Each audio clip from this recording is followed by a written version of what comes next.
Talvez alguns alunos aqui nem vão na sua vida profissional dimensionar a sapata, mas vai executar. Pode ter certeza que vocês vão executar a sapata. Então, pelo menos saber esse detalhamento, saber fazer essa leitura, é importante que vocês saibam, tá? Então, caprichem no detalhamento. O detalhamento conta ponto também, tá? Escolher a vitória, escolher o espaçamento, escolher um número de barras, tá? Tudo isso conta. E a segunda questão vai ser uma questão de escada, que é o assunto que a gente vai estar trabalhando na aula de hoje, né? E não tem segredo. Escada, turma, na verdade, ela é dimensionada como se fosse uma laje inclinada, uma rampa. O conceito do dimensionamento de escada simplesmente é esse. Já coloquei no AVA para vocês, eu acabei de colocar aqui dimensionamento de escadas parte 1 e parte 2, tá? Quem quiser acompanhar a teoria, tá lá.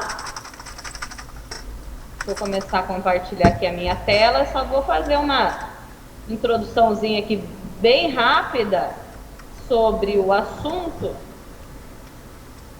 e aí a gente já vai partir para o exercício.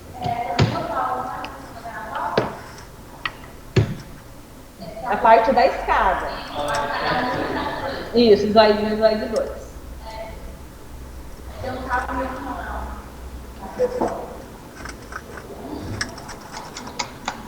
Gente, existe uma infinidade de tipos de escadas. Eu tenho um livro antiguinho, gente, é do Milton Friday, da Federal do Rio Grande do Sul. Mas eu gosto muito dele, ele apresenta ali, pelo menos para vocês, 10 tipos de escada. Como calcula 10 tipos de escadas. Então eu vou disponibilizar, eu vou mandar pro Anderson e vou disponibilizar para vocês esse livro. Só que qual é o problema dele? Não está de acordo com a NBR 6118 de 2014. Então, claro, tudo que disser respeito a recobrimentos, por exemplo, não vai estar de acordo com essa norma, né? Então precisa fazer uma análise crítica do material, tá? Vocês estão, a minha tela está compartilhando, já está compartilhando aí com vocês? Tá sim.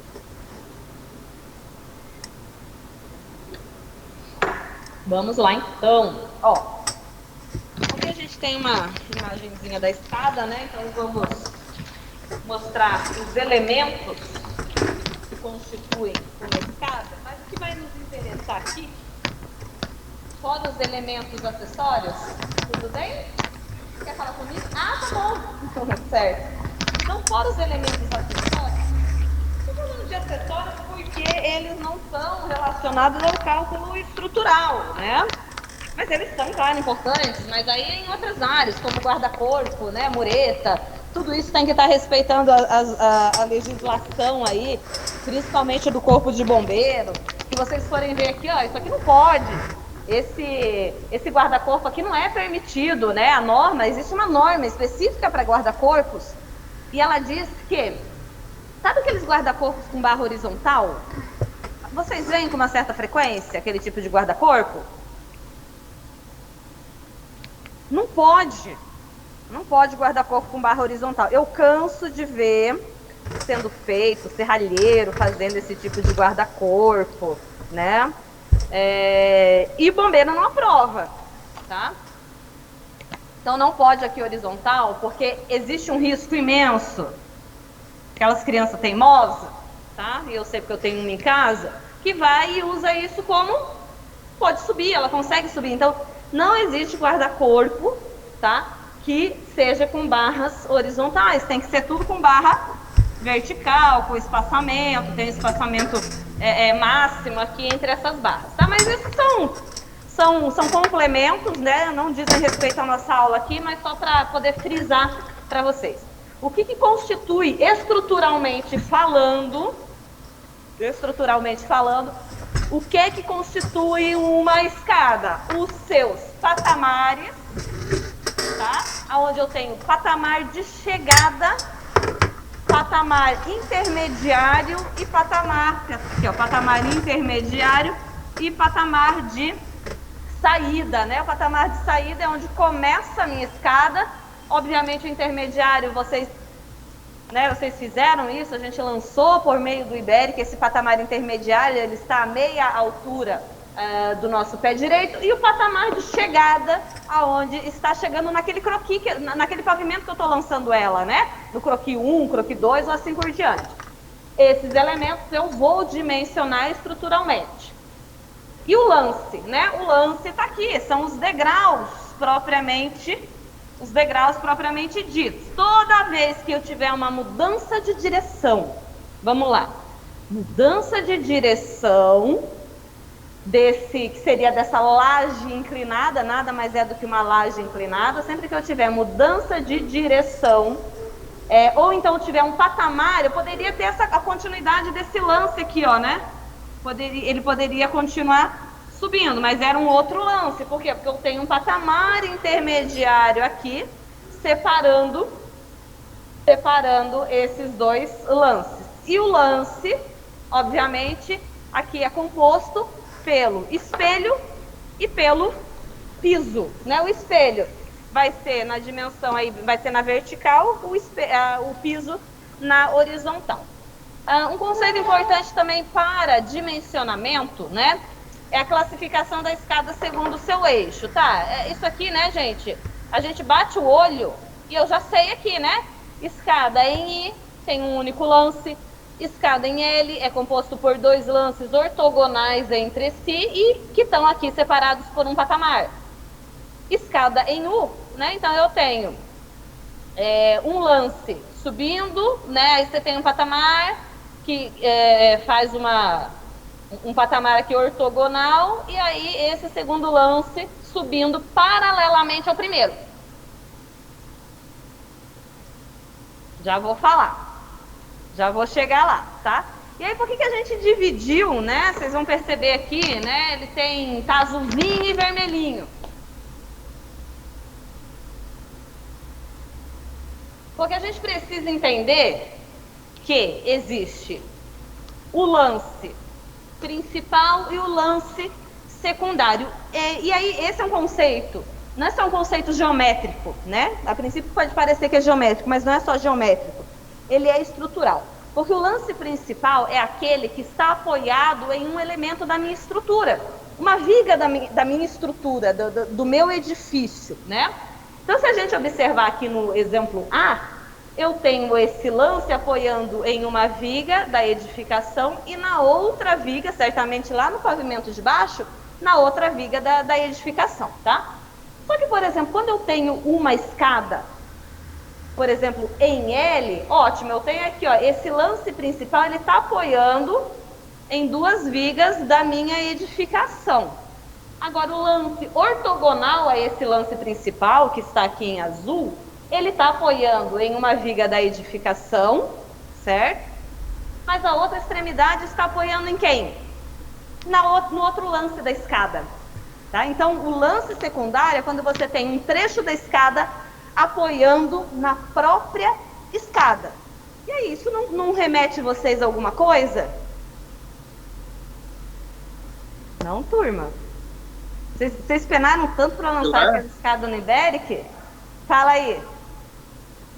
Vocês lembram que quando vocês lançavam, né? Vocês lançavam lá primeiro o patamar intermediário.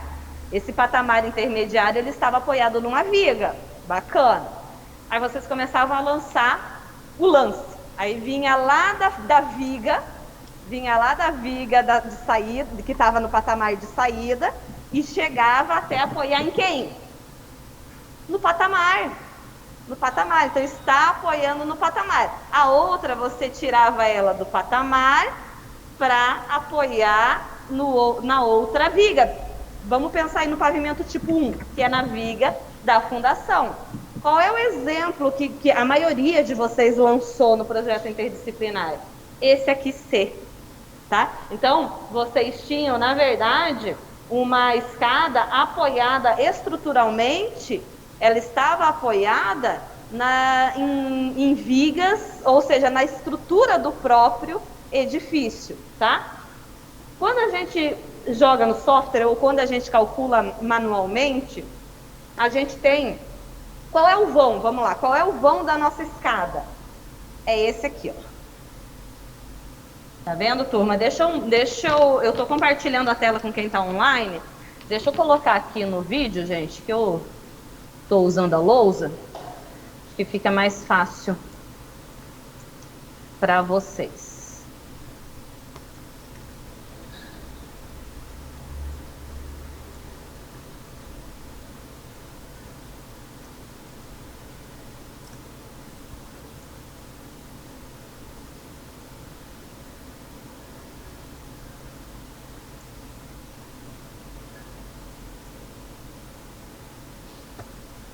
Pessoal de casa, vocês estão conseguindo aqui enxergar a lousa?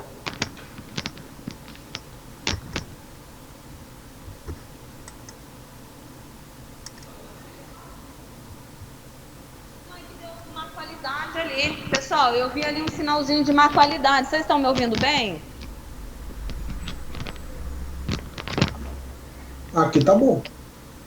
Então, o que vocês lançaram lá no projeto interdisciplinar foram a maioria de vocês, tá? De repente tem uma exceção aí, mas a maioria lançou a escada apoiando na viga que corresponde ao patamar de chegada.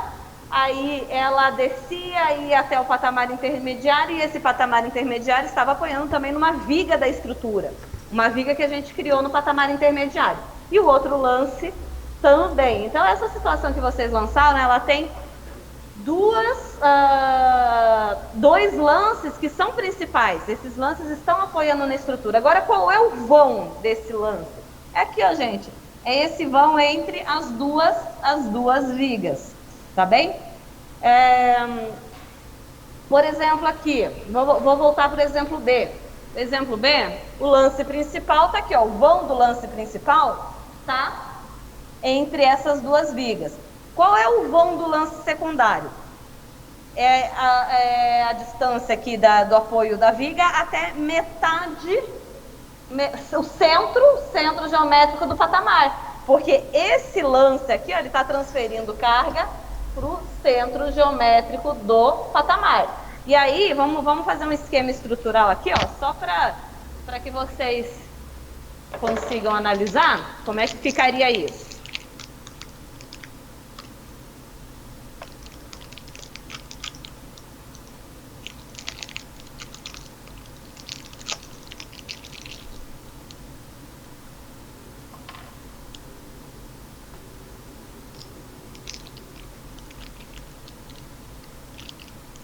Só um segundinho aqui, gente, para eu trocar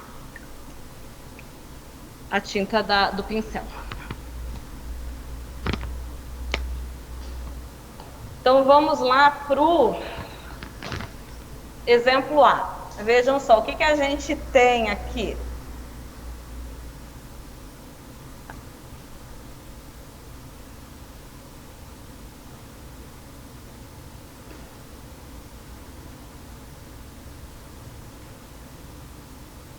Quem tá em casa consegue enxergar, turma? O desenho? Sim.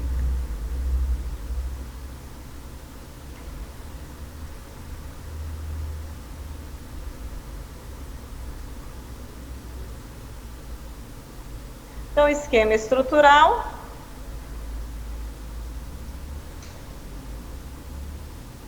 É esse daqui. No item B, a gente tem um esquema estrutural que é o seguinte.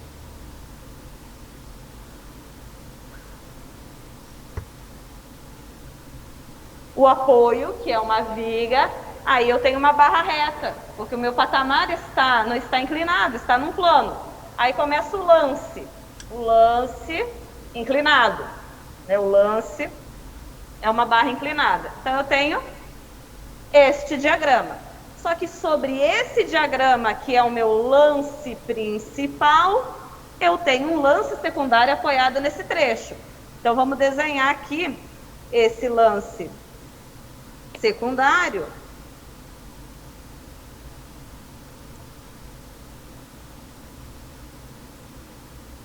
E eu vou chamar de reação LS, reação do lance secundário. Ó, reação do lance secundário 1, que vai ser transferido lá para a viga da edificação, e o lance secundário 2, que vai ser transferido para quem? Para o patamar. Então, eu preciso considerar este carregamento, tá? Reação LS2.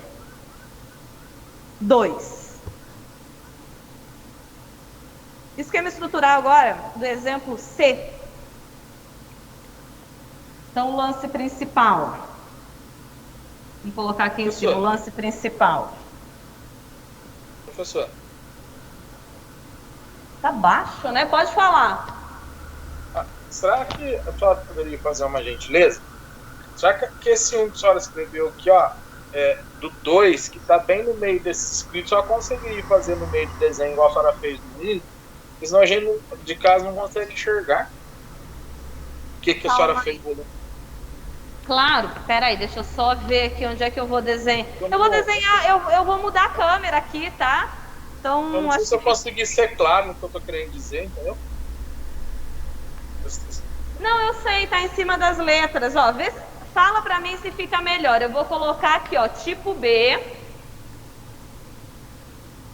Tipo B, vocês já sabem qual é o tipo B. Então, no tipo B, primeiro, o lance principal aqui, tá, Augusto?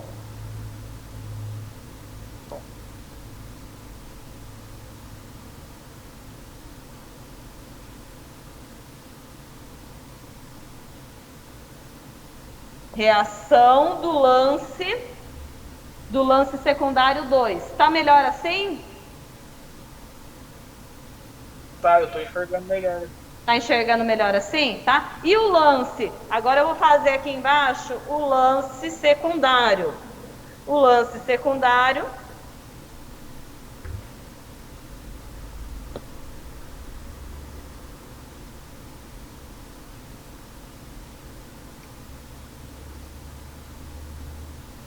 Então, reação do lance secundário, reação 2 e reação 1, tá? Mas vocês compreenderam, né? O que eu quero mostrar? É que esse lance secundário está se apoiando no lance principal. Então, esta reação aqui eu vou trazer para cima, tá?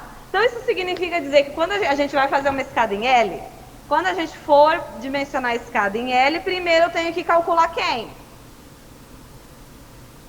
Turma aí de casa, quem que eu tenho que calcular? Quando eu for proceder com o dimensionamento dessa escada tipo L. Vamos lá, Augusto, dá um help.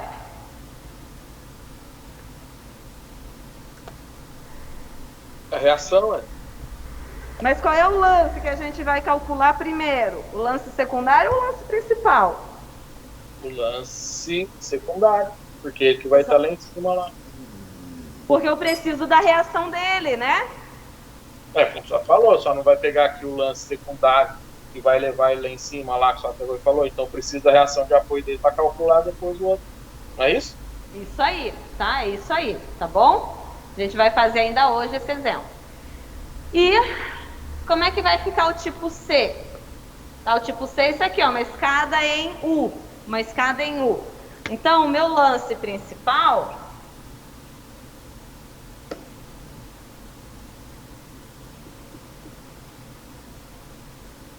Fala, Vinícius.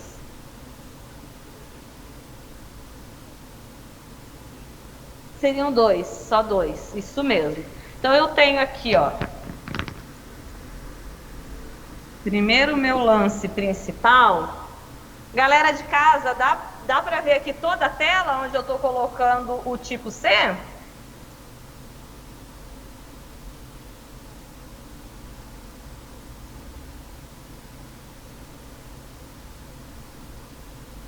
Tem que esperar assinar primeiro, a professora é canhota. Uhum. Então... é um terror canhoto, né? Canhoto escreve apagando, escreve escondendo. Mas já acabou de dar, não dá para ver não. Tá na ponta. Não dá? Tá bom, deixa eu só puxar um pouquinho aqui. Ó, então esse é o lance principal. Eu ainda não vou colocar as cargas. Vamos analisar aqui o lance secundário, tá? Então o lance secundário, eu tenho esse trechinho pequeno.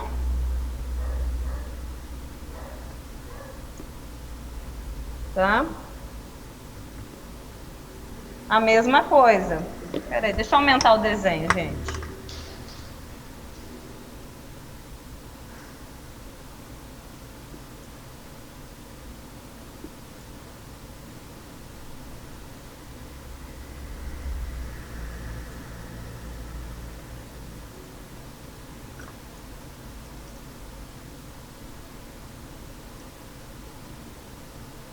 E aí, nesse caso, o lance principal, ele vai estar recebendo a reação do lance secundário nos dois patamares.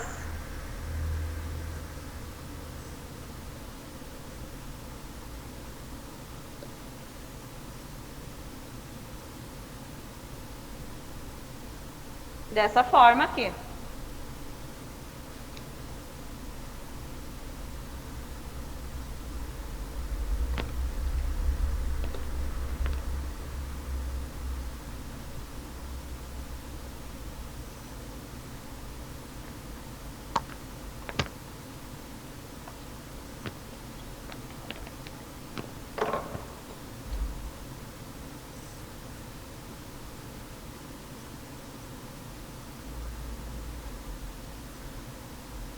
A regra do passo, todo mundo já conhece aqui? Regra do passo, regra da comodidade, regra da segurança? Não? Turma de casa, alguém que já conheça? Tá, vamos lá então. Regra da segurança? O que seria a regra da segurança? Regra da segurança, tá, então eu vou explicar, vamos lá. É muito desconfortável quando você vai subir uma escada que os degraus, né, o piso, né, é muito curtinho, você fica ali, seu pé não cabe, né, dentro do piso, isso é óbvio. Agora, quando ele é muito largo, também é desconfortável, porque a nossa passada, veja só, nossa passada é aqui, ó, o seguinte, vocês estão me vendo, né, você vai subir um espelho, né, você tem que avançar um espelho e metade de um patamar. Né? Ou seja, P mais E tem que ser igual a 46. Por que 46? Porque 46 é uma distância confortável, né? Confortável e obviamente segura para um passo, né? Então eu tô com o meu pé aqui, vou subir uma altura e vou avançar um espelho, por isso que é P mais E. Se essa distância é muito pequena, a probabilidade de você cair e tropeçar é grande. E se essa distância é muito larga, a mesma coisa, tá? Então é isso que diz a regra da segurança. Porque implica diretamente em você utilizar uma escada que tem o objetivo de vencer uma descontinuidade vertical, né? Vencer um desnível, é esse o objetivo da escada, vencer um desnível de forma manual, né, sem ter nenhum equipamento para auxiliá-lo. E a regra da comodidade diz que P menos E igual a 12. Então, atendendo essa regra, eu vou ter segurança e eu vou ter comodidade, ou seja, a escada não vai ficar cansativa. Tá? Se vocês observarem, tem situações que você pega uma escada e em um lance você já fica cansado, porque ela não tem a distância de um passo normal. Então, ou você tem que esticar demais a passada, ou fazer uma passadinha mais curta, tá? Mas a regra que a gente mais fala, que vocês vão mais ouvir falar e que você tem que atender, porque esse é um critério de aprovação de projeto, é a regra do passo. A regra do passo, ela diz o seguinte, que P mais 2E, ou seja, a distância de um piso, que é a largura, né, mais duas vezes o espelho, ele tem que ser maior que 60, maior ou igual a 60, ou menor ou igual a 64 centímetros. Então, quando você submete um projeto lá na prefeitura da sua cidade, e você tem uma escada, eles vão olhar isso aqui. Tá? E você, antes de submeter o seu projeto para aprovação, tá? Isso até é uma coisa que a gente vai falar um pouquinho no semestre que vem, nas nossas aulas de PCP, um pouquinho sobre essa questão, não de aprovação, porque não faz parte, tá? Infelizmente não dá tempo. Mas como é que eu posso começar a ser um engenheiro autônomo? Como eu posso me legalizar, né? A gente vou dar uma pincelada nisso com vocês. Mas quando a gente submete o nosso projeto para aprovação, tem que atender essa regra do passo e é assim que a gente vai fazer o dimensionamento, tá? E aí aqui a gente precisa pelo menos, né, a pisada, o piso, ele tem que estar entre 28 e no máximo 32 centímetros para conseguir atender essa regra, né? E o espelho é de 16 a 17, que não é nenhuma novidade, porque é o que vocês já observam aí nos trabalhos que vocês acompanham ou executam, né? É isso que vocês vão encontrar. E nas edificações que a gente usa geralmente, né? Eu vou agora, alguém está copiando aí? Ou só está copiando o que eu escrevi, né? Não o que está no slide. Então, gente, eu vou voltar a compartilhar aqui para vocês, só para mostrar a geometria aqui, rapidinho, que eu quero ir para o exercício. Não quero me delongar. Aqui, então, nós temos algumas dimensões importantes da escada, tá? Que seria, primeiro, né? Vamos pensar primeiro na caixa da escada, ou seja, o espaço, olhando em planta. Vamos pensar junto aqui, olhando em planta, qual é o espaço que eu tenho para minha escada, né? O arquiteto faz muito melhor que a gente, é evidente, então vamos cada um na sua seara. Mas tem muito engenheiro civil que elabora projetos, elabora projetos bons. Então tem que ficar atento a isso. Qual é o tamanho da minha caixa de escada? Então o LH aqui, eu tenho que ver qual é a distância que eu tenho para poder calcular o número de degraus. E eu tenho que estar atento ao desnível que eu vou ter para poder calcular um espelho, determinar o espelho que siga aí a regra do passo. Tem algumas dimensões aqui, ó. A gente chama de dimensão H, é efetivamente a espessura da nossa laje, porque vejam, o que acontece com a escada? A escada é um elemento, como eu falei para vocês, calculado como uma laje, ela é uma laje. Qual é a diferença? Tem esse dentinho aqui, ó. Qual é a função desse dente? Depende do tipo de escada. Ela pode ser só um peso a mais, ela pode ser apenas peso próprio, esse dentinho, ou ela pode ajudar a contribuir aumentando a inércia, tá?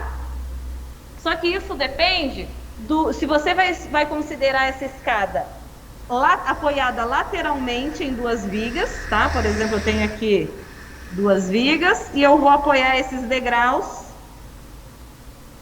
lateralmente. Vamos lá. É um dimensionamento que é uma escada que vai ser dimensionada pelo mínimo, mas qual é o problema dela? Aí você consegue considerar esse espelho contribuindo na resistência, então aumenta a inércia, só que você tem que colocar duas vigas inclinadas. Alguém já fez viga inclinada aqui em obra? Turma de casa? Alguém já fez viga inclinada? Chato pra chuchu para executar, né? Quer dizer, não é possível. Mas comparando com uma viga, né? Uma viga não inclinada, né? É muito mais complicado. Então, sendo que você vai ter que fazer o fundo da forma, você vai ter que colocar aqui os espelhos, né? Você vai ter que fazer a forma da escada do mesmo jeito, que também não é uma forma tão rápida de fazer, tá? E a outra situação, pode falar. Estava vendo uma escada de um cara não vou lembrar o nome dele, é um cara do Instagram. Aí ele faz uma viga inclinada para fazer a escada. Aí ele embute o degrau, entendeu? Então, mas assim, é a questão do projetista, né, Augusto? Eu, particularmente, essa escada que a gente chama de escada transversal. Veja bem, turma, como é que é o diagrama de cálculo Espera aí, eu não estou compartilhando aqui a lousa. Só um minutinho para quem está em casa aqui, para eu voltar a compartilhar a lousa.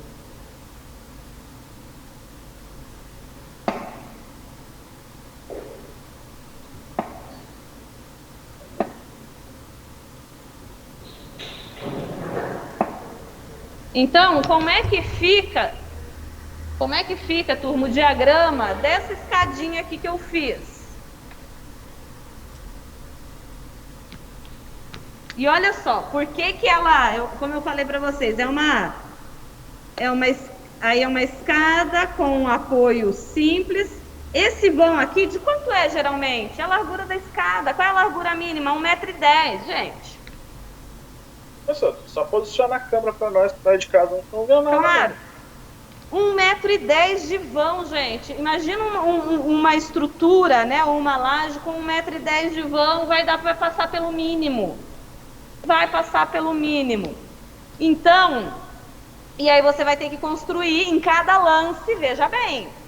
Em cada lance você tem que construir as vigas inclinadas. Eu já fiz projeto assim, eu já executei, perdão.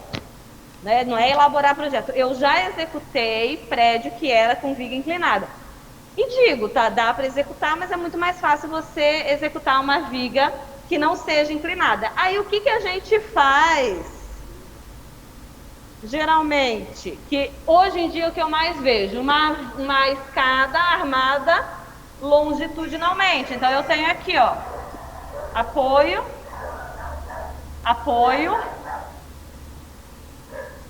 esse aqui é o meu vão, né? Então o meu diagrama de momento vai ficar dessa forma. Claro que eu vou ter mais esforço, claro que eu vou ter mais momento. O vão é maior, entenderam, turma? O vão é maior, o momento vai ser maior.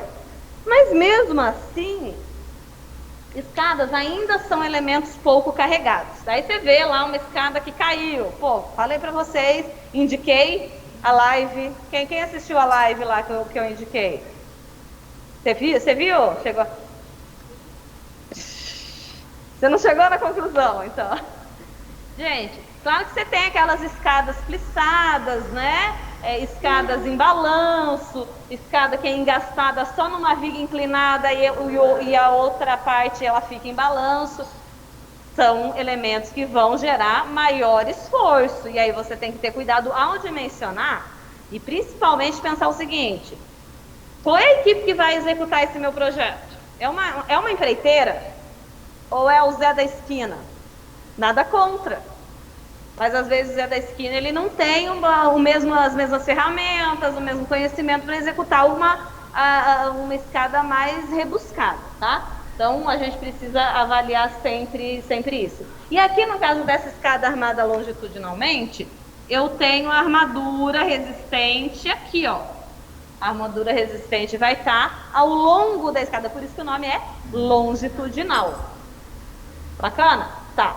Aí, para isso, então nessa escada aqui eu não tenho a contribuição desse dentinho aqui. Esse dentinho é só peso. Mas tem que ter, né? Tem que ter o dente da escada. E aí, voltando ao item que eu ia falar para vocês, e aí eu vou voltar a compartilhar minha tela com a turma de casa, eu tenho 3 medidas aqui, 3 dimensões que vocês têm que conhecer.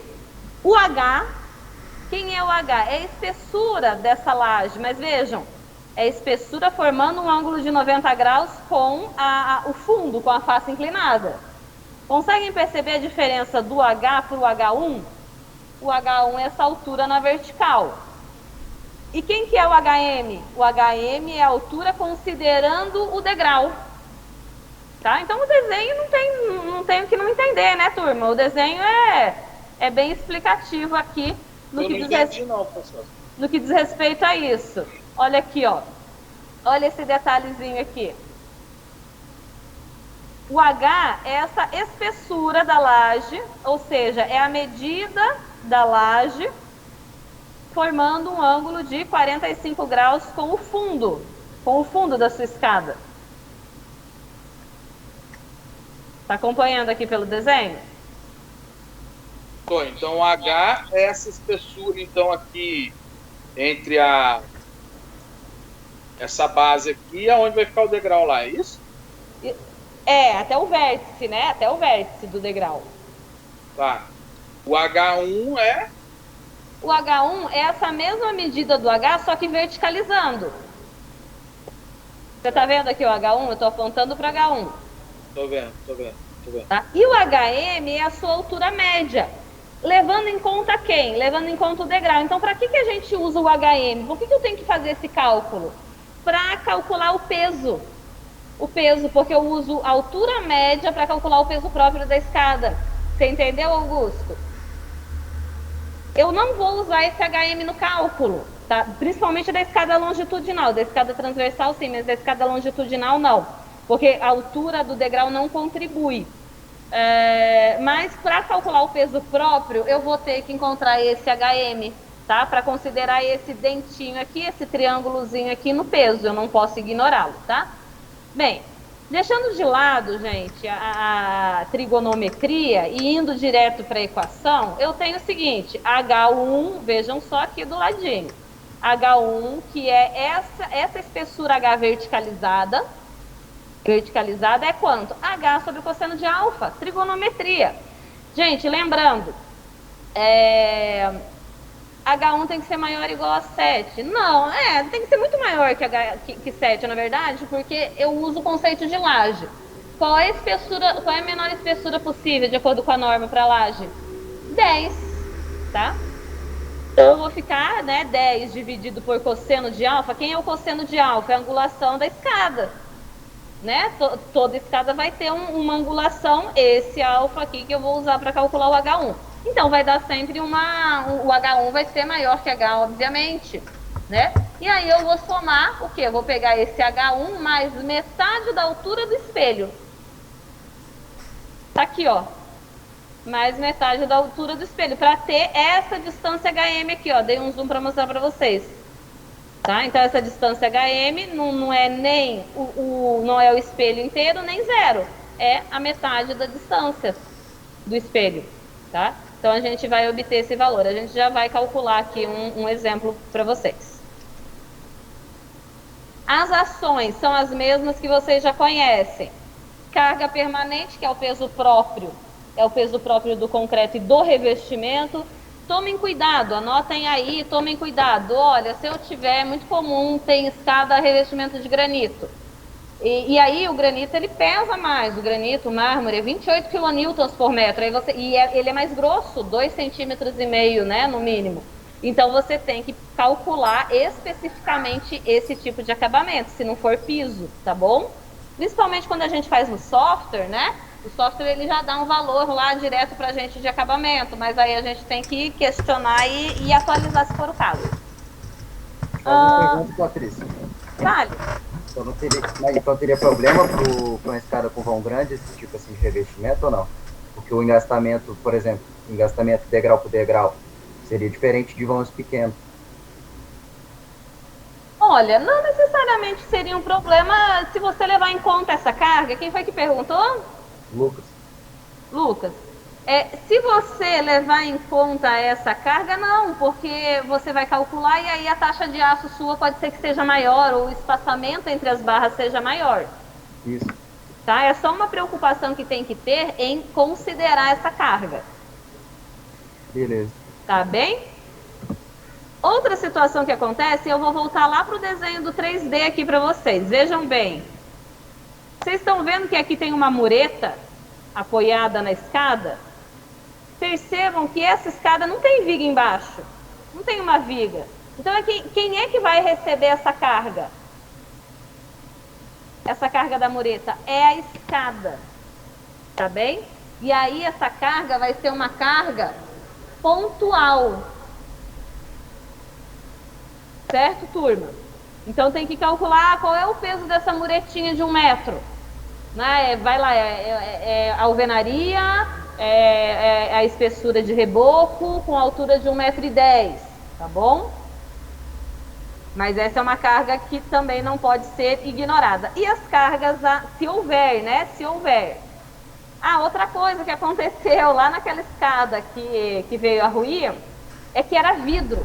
E eles falaram assim o seguinte, o vidro era de 18 milímetros, o vidro era mais pesado do que o que tinha sido indicado, e isso pode ter causado a ruína. Pode, mas é o menos provável. Ali o grande problema é que ele não foi executado conforme o projeto. Tinham 2 perfis metálicos para apoiar essa escada, e a escada ela estava em balanço total, então claro que ela não ia resistir.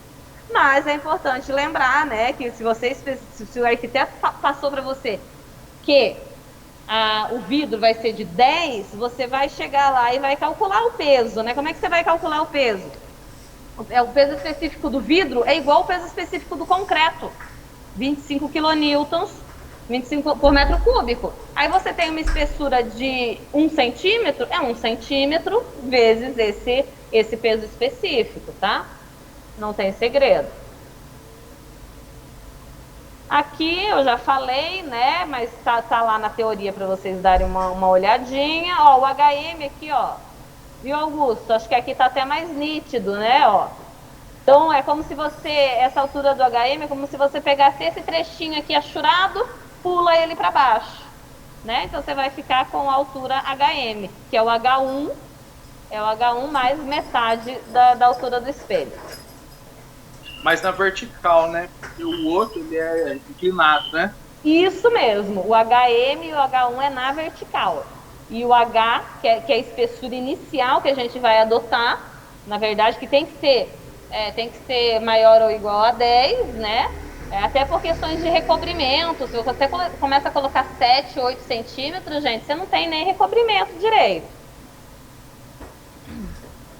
Carga variável, tá importante, né? Quem gosta de anotar os principais pontos, esse é um ponto importante para anotar. A escada é um elemento, hoje que, né, você vai usar uma escada no edifício? Não, eu tenho elevador. Para quê? Né? Não sei que eu queira, sei lá, me exercitar ou que o edifício pegue fogo. E aí, como é que é? Quem que vai estar descendo? Uma multidão vai estar descendo essa escada.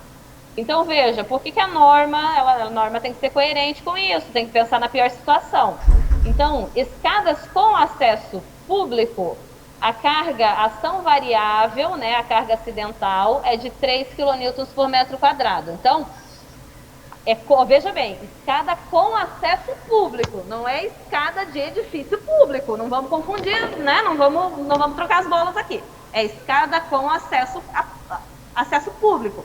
Então, no edifício, você tem acesso de todas as pessoas a essa escada, todos os moradores. Então, se você tiver uma situação de um incêndio, ou uma situação de evacuação, não vamos nem falar de incêndio, de evacuação, você vai ter um grande número de pessoas utilizando essa estrutura. Então, por isso que tem 3 kN por metro quadrado e 2,5. 2,5, por exemplo, eu estou dimensionando um sobrado. Aí, é apenas quem vai usar numa situação de evacuação é a família que reside ali. Então, o carregamento é de 2,5, tá? Basicamente é isso.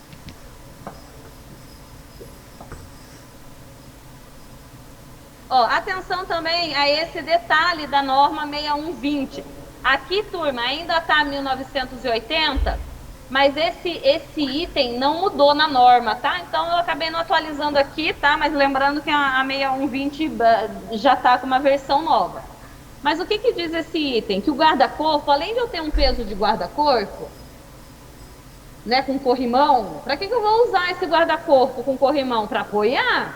Então, se eu estou apoiando nesse corrimão, eu estou transferindo carga.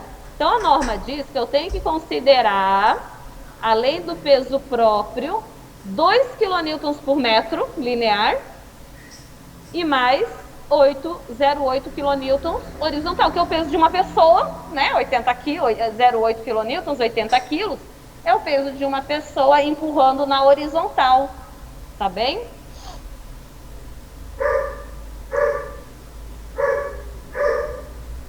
Tá, e aí aqui os tipos de escada. Eu não vou calcular aqui, eu vou direto para a escada em L, que na minha concepção é mais importante, tá? Mas basicamente o que acontece? Foi o que eu mostrei aqui, ó, no diagrama, né?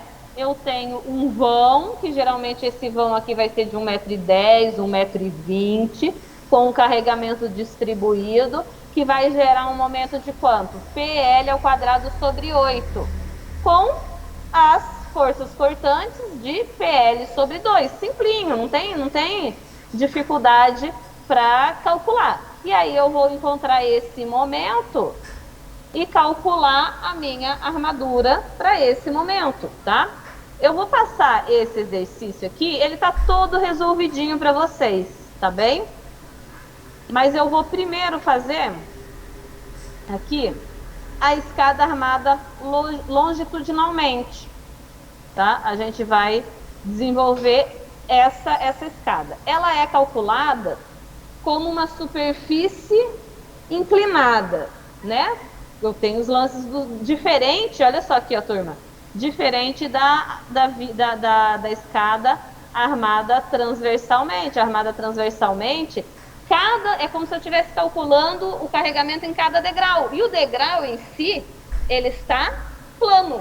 O degrau está... plano não, né? Os dois estão num plano, né? Mas o degrau não está inclinado. Quando eu olho o degrau de frente, o degrau em relação aos seus apoios, ele não está inclinado. Quando eu olho transversalmente. Agora, quando eu olho a escada longitudinalmente, na sua maior dimensão, eu tenho uma superfície, uma viga inclinada. Carregamentos atuantes. O peso próprio, contando o degrau. O guarda-corpo ou mureta, se houver, né? Depois eu vou falar, ele é dividido pela largura da escada, a gente vai chegar lá. Vou considerar a carga acidental e o carregamento horizontal no topo. Nesse caso, o carregamento horizontal acidental de 0,8 no topo do parapeito não terá influência, tá? Isso aqui é uma consideração que eu fiz, tá? Para a gente poder simplificar os cálculos.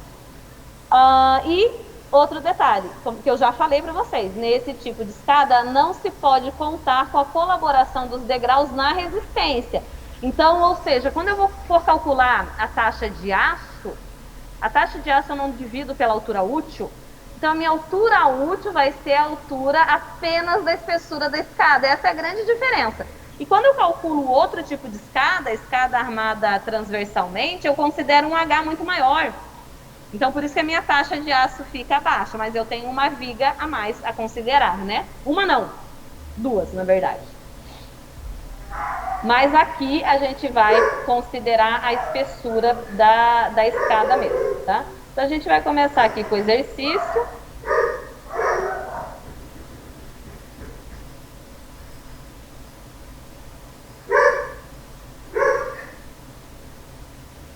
Ó, gente, esse exercício, para ficar mais prático, eu vou pegar o exercício que tá aqui já para vocês, já tá disponibilizado para vocês, por uma questão de tempo mesmo, tá?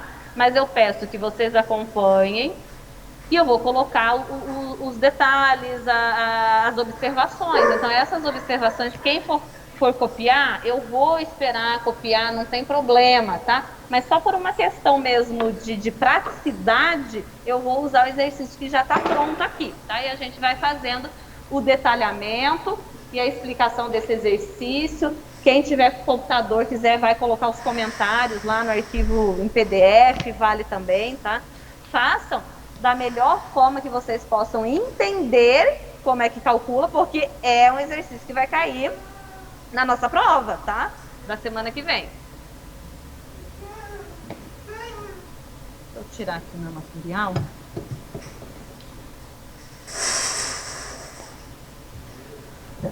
Vamos entender, então, aqui, essa nossa escada é a escada que vocês, por isso que eu quis trazer primeiro esse exemplo, porque é a escada que vocês estão dimensionando lá no projeto de vocês no Ibérica. Então, se vocês quiserem calcular ela à mão e conferir com o resultado, tá?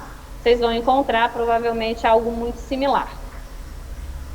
Primeiro, escada de uma residência. Então, já é importante para eu saber o quê? A minha carga acidental, composta por dois lances paralelos. Então, como é que vai ser, turma? Vamos fazer um resuminho aqui na lousa e depois eu abro a câmera para a turma de casa copiar, tá? Então, primeiro ponto. Residência. E aí, isso vai me levar à escolha da carga acidental.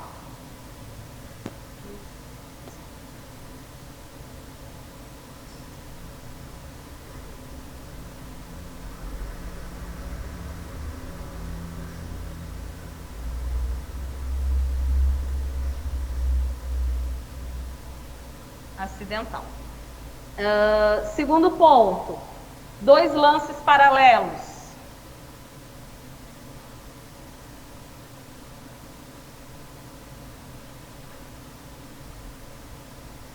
E como é que a gente pode classificar esses lances, turma?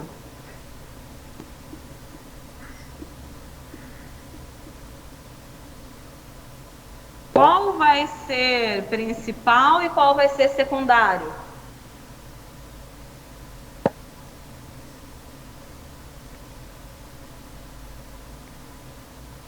Então, turma,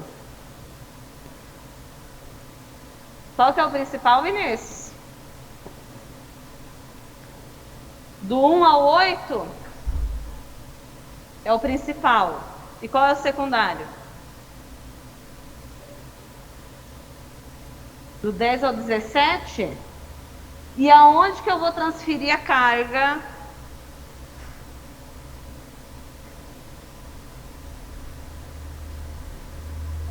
Não, vermelhinho não quer dizer nada, não. Esse aqui.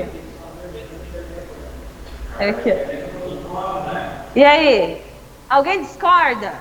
Turma de casa, alguém discorda? Vocês concordam também que o lance principal é do 1 ao 8 e o lance secundário do 10 ao 17?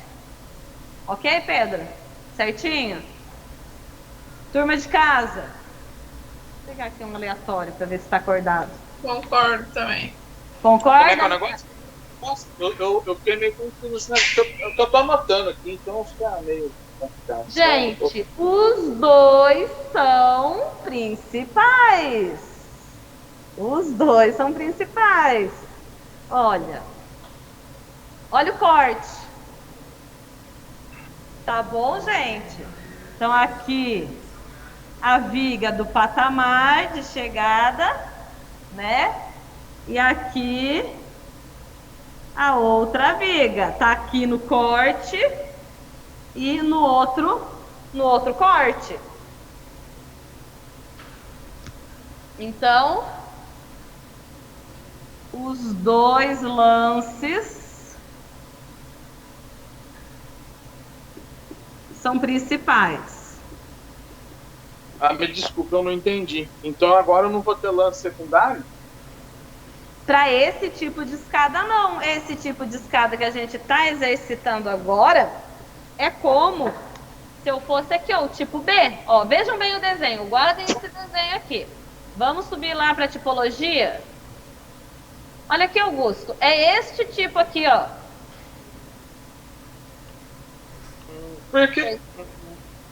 Por que não é o, não é o C? Porque não é separado lá no meio, né? É, assim, aí, veja bem, aqui tá juntinho, colado. Ali tem pequeno, né, uma pequena distância, mas mesmo assim não configura, sabe por quê? Deixa eu voltar aqui. Ó, não configura porque eu não tenho, aqui o patamar está num lance único, o patamar não tem degrau. Percebe? O patamar está num plano único, está no mesmo plano, tá? E aí a gente consegue, ó, observar que eu tenho uma viga de apoio, vejam aqui, ó, no patamar de saída, uma viga de apoio, tem os degraus de 1 a 9, tem o patamar e o patamar apoia na viga. E eu vou ter a mesma configuração do patamar 9 até o degrau 17, tá? Então eu tenho dois lances principais. Isso significa que eu não tenho que calcular a reação de um lance e transferir para o outro lance, tá? Eu já estou informando para vocês o espelho de 16,7 e a largura do piso de 28. E a altura... Professor. Oi. Desculpa aí, mas eu não fui muito bem na sua P1, então tem que ir bem na P2 e eu preciso entender o conceito aí. Desculpa, mas eu vou interromper quando eu achar necessário. Então não é AC, porque o patamar ele não tem degrau, é isso? Isso aí. Não é secundário, né? Tá. Aí Bom, então eu vou. Tá, beleza. Tá bom. eu vou abrir agora aqui a câmera, porque eu estou fazendo um desenho, então eu quero que vocês acompanhem, quem está aí de casa.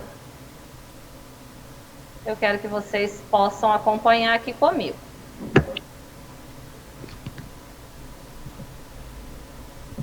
Você falou que você já deu a espessura, Patrícia, e a altura, depois você vai fazer a multiplicação. Fala, Pedro.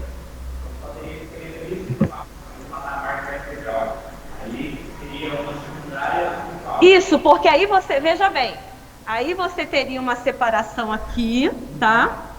E aonde que você ia apoiar esses dois degraus? Eles iam ficar em balanço aqui na viga?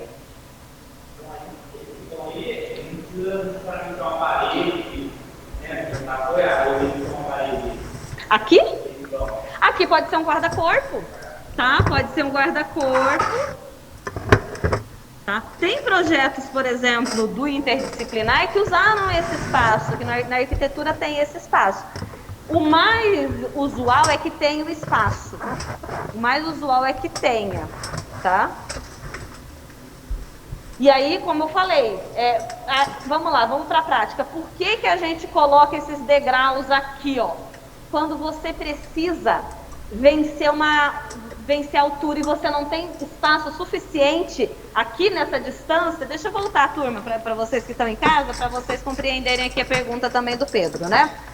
Então, quando suponhamos que você tem aqui, ó, a sua distância horizontal é pequena, e você não vai conseguir colocar 8 degraus, você vai conseguir colocar 6. Tá? Aí o que você vai fazer? Vai trazer, só que você tem uma distância no outro eixo um pouco maior, você consegue flexibilizar. Aí você traz esses degraus que não couberam aqui, você traz para cá, para poder vencer quem? A altura. A altura. E ficar dentro da regra do passo. Outras situações também. Aí tem que ver com o código de bombeiro de cada cidade, se pode, que é a escada com o leque. Tá? Perfeito, perfeito. Tem, até um tempo atrás, tá? Um tempo atrás a gente fazia, eu executei muito isso em prédio. Executei demais, Pedro. A gente pegava e fazia o seguinte. Pegava aqui e dividia o patamar. Tá? Opa, ganhei 4 degraus. Tá? Só que, dependendo da cidade, o bombeiro não permite, porque quando você tem uma determinada altura, você é obrigado a ter um patamar de descanso.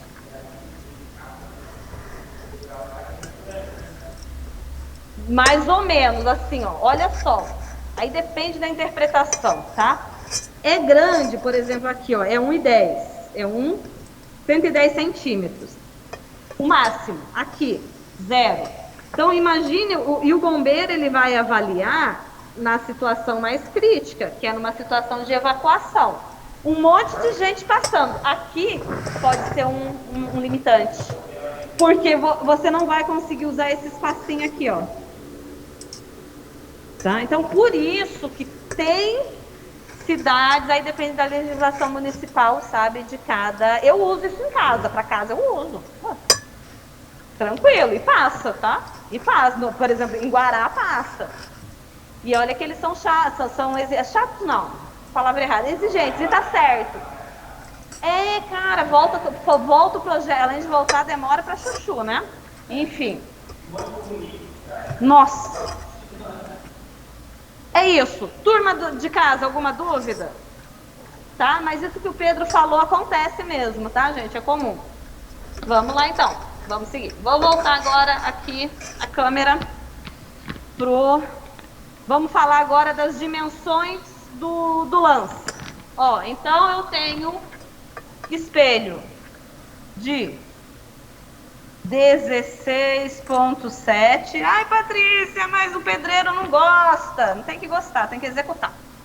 A gente tenta facilitar, né? Mas a altura nem sempre fecha exato. Depende do seu pé direito, na verdade, né? 16,7. Ele vai fazer 16,7? Não. Deve fazer 17. Aí, ó, o que eu acho que... Quando o pedreiro é esperto fala assim, eu vou jogar 17 numa, 16,5 na outra, 17 numa, 16,5 na outra. Você não sente. Você não sente, tá? Agora, se começa a mudar assim, ó, 16 numa, 17 na outra, aí começa a perceber. Você, na hora de pisar, você já sente. Mas vamos lá para o nosso exemplo. Quanto que ficou a largura da pisada mesmo, turma?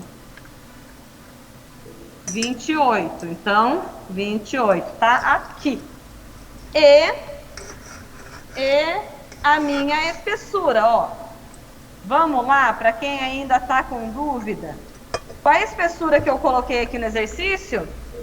12. 12, turma, é isso aqui, ó. Vamos fazer em vermelho, calma aí.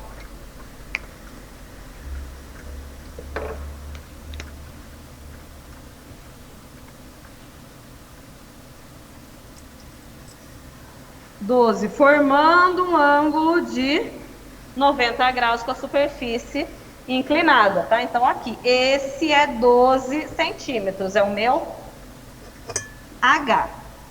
Eu preciso calcular quem? O H, que é a distância na vertical. Na verdade, é o meu o quê? Meu cateto oposto, certo? Meu cateto oposto. Então, esse é o H. Só que para calcular, eu preciso considerar o peso total com o degrau, que é o HM, tá? Onde HM é igual a H mais metade da altura do espelho. Fica mais simples assim? Pessoal de casa? Tá, esse um do meio que é o H1, né? Repete para mim, Augusto. Ó, H12, aí eu tenho o H1 e tenho o HM, correto? Isso aí. Eu não coloquei um ali, né? Perdão, H1 aqui, tá, turma? Ó. Beleza. Tá bom?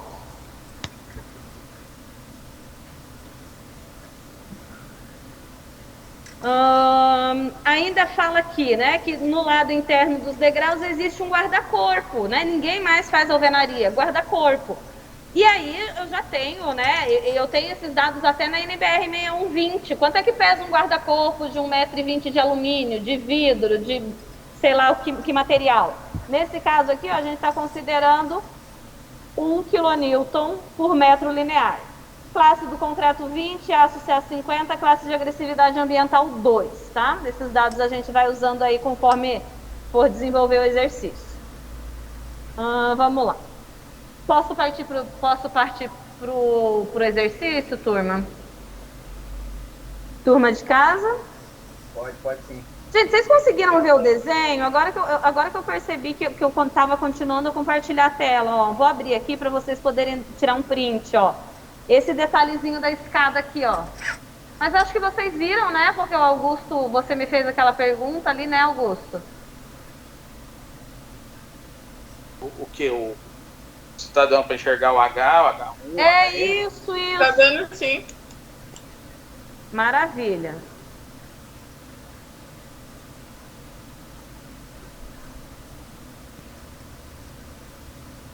Tá. Então, vou colocar agora aqui, né? Eu mostrei o que é, e aí aqui a gente vai calcular. H1 é H sobre cosseno de alfa, mas eu não tenho alfa assim como ângulo, né? E ninguém, né? A gente não vai, nem chega a precisar tirar o ângulo. Por quê? Por que eu não preciso tirar o ângulo? É só fazer uma relação trigonométrica entre piso e altura, né? Que nada mais vai ser do que o seu cateto, o cosseno de alfa, né? Vai ser o P, vai ser o 28 sobre a hipotenusa. Quanto que vale a hipotenusa? Raiz quadrada de P ao quadrado mais E ao quadrado. Percebem? Ok, turma? Então, eu não preciso tirar o ângulo, eu não preciso necessariamente conhecer o ângulo, porque o que eu quero aqui é o cosseno de alfa. Então, não percam tempo encontrando o ângulo, a gente só faz a relação trigonométrica, tá bem? Do cateto adjacente, na verdade, né? Cateto adjacente sobre a hipotenusa. Então, P, largura do piso, sobre raiz quadrada do piso ao quadrado mais o espelho ao quadrado. Ó, essa relação vai me dar esse valor aqui, ó, 0,8588. Esse cosseno de alfa sempre vai ser um valor dentro dessa escala de valores, tá? Não vai dar superior a 1, não vai dar 0,5, porque o meu espelho e a minha altura sempre não vão fugir muito desses números, tá? Ou vai ser 30 e 17, ou vai ser 28 e 16, tá? Então, o valor é aproximadamente isso. Por que eu estou falando? Porque na hora de fazer um exercício, ou de fazer um dimensionamento, se vocês encontrarem um valor muito diferente disso, é óbvio que está errado, tá? Então, é simples. Eu faço agora aqui, ó, H1 é 12 dividido por esse cosseno de alfa, me deu um número, saiu redondinho aqui, 14 centímetros. Que é essa minha distância, só que na vertical. E o meu HM vai ser, obviamente, o 14 mais o 16,7 dividido por 2. Tá aqui. Então, esse valor é super importante, porque eu vou usar ele... Deixa eu ver, não consigo colocar aqui... Eu não consigo escrever nada aqui, tá? Mas assim, gente...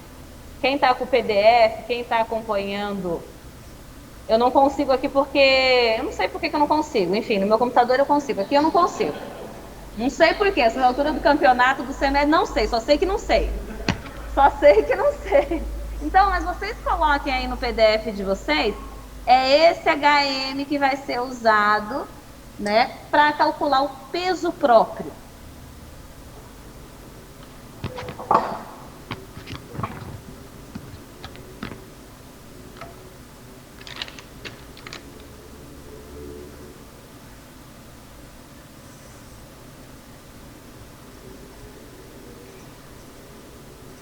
Bem, e como a gente já tem definida a geometria, a gente vai para o cálculo do carregamento.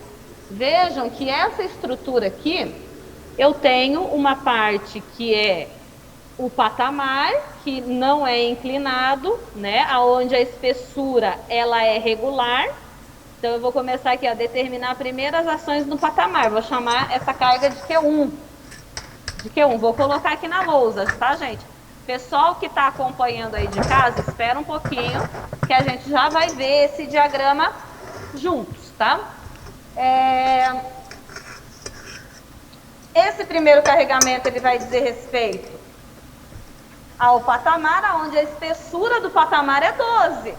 Quando eu informar a espessura de 10, por exemplo, a minha escada tem espessura de 10.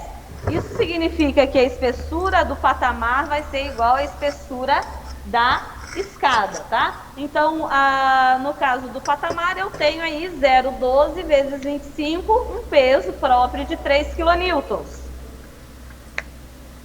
E o peso do revestimento, eu informei aqui? Não, né? Tá. Esse 1 aqui que eu coloquei é para... Aí vou pedir para vocês fazerem a observação. É para um revestimento cerâmico, tá? Vocês podem adotar considerando, vamos lá, um acertozinho do contrapiso, argamassa e o revestimento cerâmico. Até pode até chegar no porcelanato. Passa com 1 kN por metro quadrado, é o revestimento. Então, não tem informação, Patrícia. O que eu uso? Pode usar esse 1, você está a favor da segurança. Se for mármore, tá? Aí não dá. exceto, anotem aí, exceto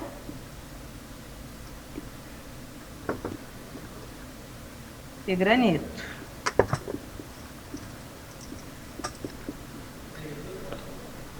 Aí usa quanto? Ótimo. Aí a gente vai calcular.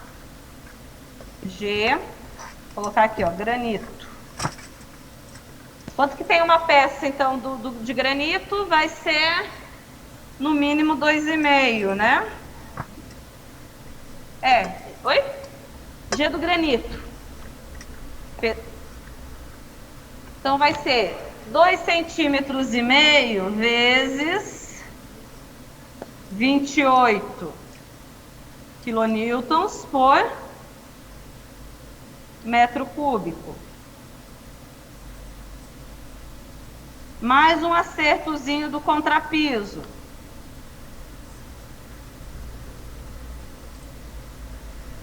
Eu vou colocar aqui que a gente vai precisar aí de mais meio centímetro de... Vamos colocar um contrapisozinho de 1 centímetro, mais um acerto de argamassa meio centímetro, 1,5 centímetros. Vezes o peso específico da argamassa de contrapiso, né? Dá 21.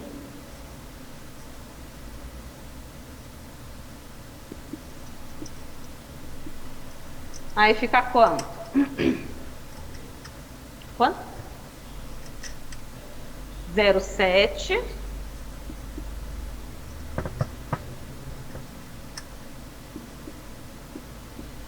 Professor, desculpa, esse primeiro que você está fazendo é o G de quem? De argamassa, né?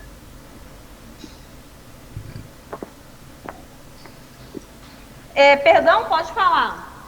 Esse primeiro que a senhora está fazendo aqui é o G da argamassa, correto? É o do granito.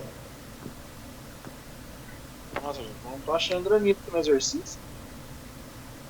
Não, é um exemplo. O Vinícius me perguntou aqui, ó. E se fosse um granito, um mármore? Ah, tá, entendi. Tá bom? Ó, deu quase 1, né? Mas assim, eu colocaria 1,20, 1,30, tá? Porque não dá para garantir que esse contrapiso, esse acerto vai ser só de 1,5 centímetros, tá? Por isso que eu falo, se você for calcular isso para um revestimento cerâmico, vai dar bem mais baixo, vai dar meio. Suponhamos assim, ó, o seu cálculo passou no limite, tá? Poxa vida, e agora? Eu preciso de pouquíssimo, eu preciso de menos carga, uma pouca carga mesmo. Aí eu vou lá, calculo ao pé da letra. Vocês entendem a diferença? Eu posso usar valores redondos que facilitam o meu dia a dia de cálculo. A gente faz isso direto. E aí vai acontecer... Só um minutinho. Vai acontecer uma situação que você está ali próximo do seu limite, e aí você vai lá e verifica ao pé da letra a sua carga. Aí você vai lá, deu meio, na realidade, então joga meio, e aí a sua verificação passa, o seu dimensionamento passa, e você não está em desacordo com a norma. Só que algumas vezes a gente, para simplificar e para trabalhar com segurança, eu sei que 1 quilonewton para um revestimento cerâmico passa tranquilo, tá? Então é por isso que eu coloco 1 e que eu indico 1. Mas se você precisar reduzir, dá uma checada em todos os valores, tá bem? Tá, é isso. Isso aqui é só um exemplo, tá, gente? Exemplo, não faz parte do cálculo. Exemplo.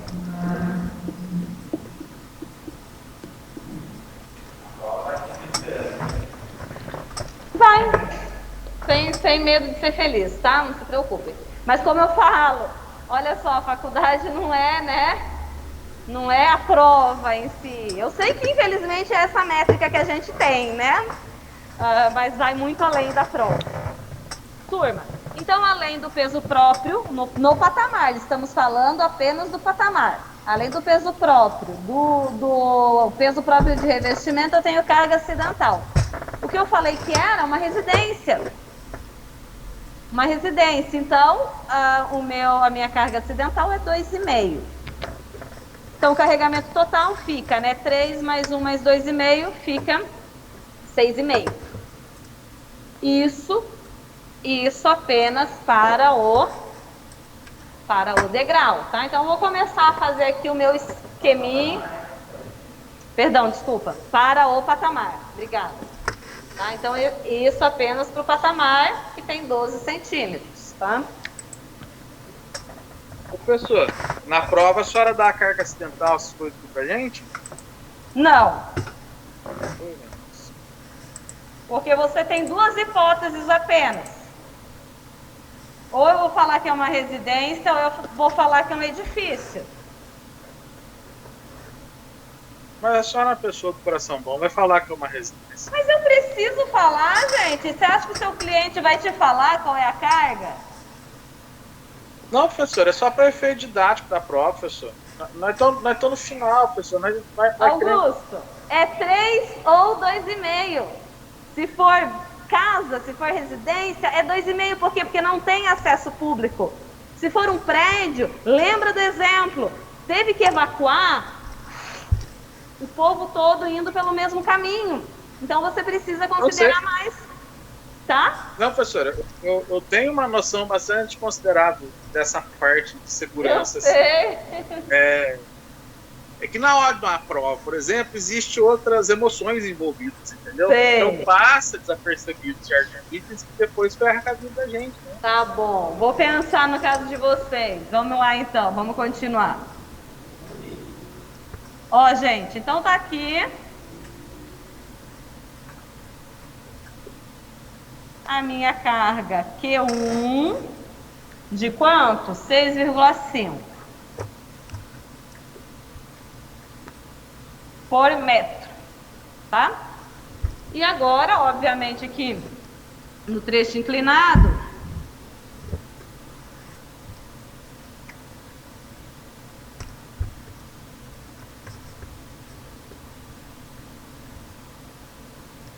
a minha carga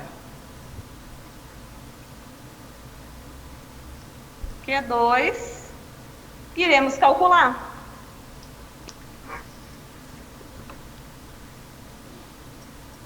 Posso passar o slide, turma?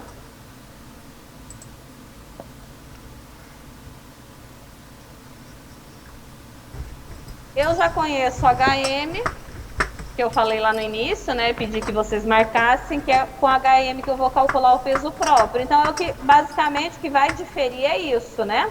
O peso próprio nos degraus, tá? Na região dos degraus vai ser os 22 centímetros, tá?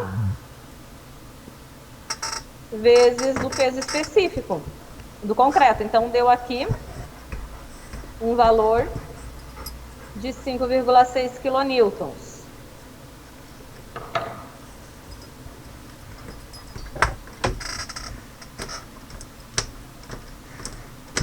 Assim como no patamar, né, eu também tenho o mesmo peso próprio, porque o material de revestimento é o mesmo. E eu tenho a mesma carga acidental, tá? Agora,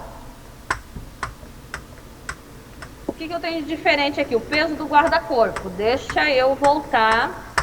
Deixa eu parar de compartilhar aqui. E vamos voltar para a lousa. Então, turma, olhando a minha escada aqui frontalmente, tá?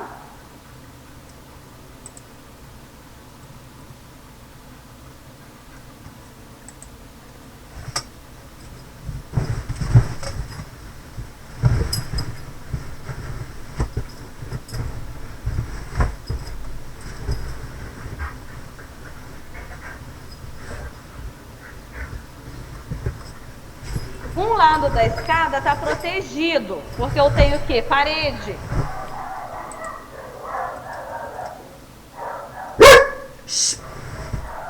Parede.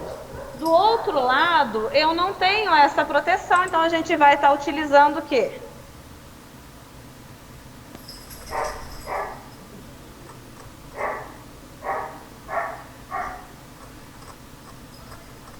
Um guarda-corpo. Então, vejam bem. É como se eu tivesse aqui, ó,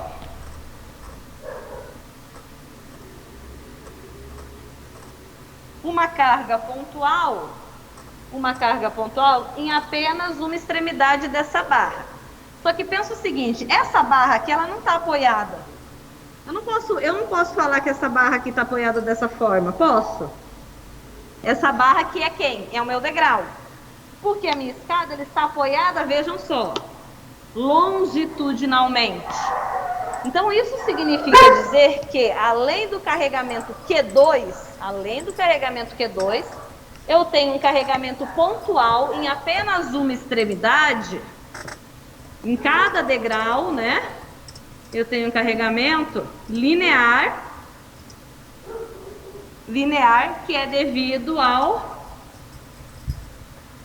GC, que é devido ao guarda-corpo. Só que vejam bem, o carregamento que a gente está calculando não é tudo por metro quadrado, não é distribuído por área. O que eu vou fazer com esse carregamento linear de guarda-corpo? Eu vou distribuir ele também na área da escada.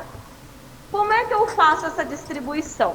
Eu pego esse peso por metro linear, que nesse caso aqui, ó, foi de 1,5, peso do guarda-corpo igual a 1,5, e eu vou dividir pela largura, vou colocar aqui em cima, pela largura L da minha escada. Então eu vou tornar esse carregamento que era linear distribuído por toda a largura, compreende, pessoal? Por toda a largura dos meus degraus. Então eu tenho, nesse caso, nessa escada, uma escada com 1,5 metro de largura. Isso equivale a dizer, isso significa então... Mas aí eu tenho que multiplicar pelo número de degrau? Não, porque, veja bem, esse carregamento do guarda-corpo, ele não é por degrau, ele é por metro linear. Concorda? Ele é por metro linear. Então, você vai apenas dividir pela largura do seu degrau. Então, ficaria o seguinte. Peso próprio do guarda-corpo igual a 1,5. Esse 1,5 é a carga por metro linear, né? Quilonewton por metro linear. E você vai dividir por L. Vai dividir por 1,5. O que é 1,5? É a largura. Vou colocar aqui para ficar bem claro para vocês.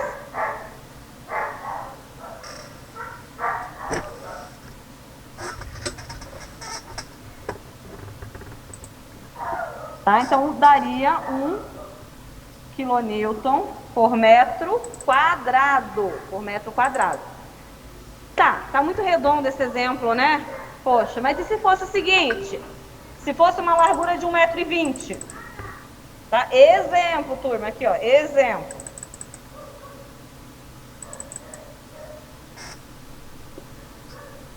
O peso do guarda-corpo dividido por 1,20. Largura.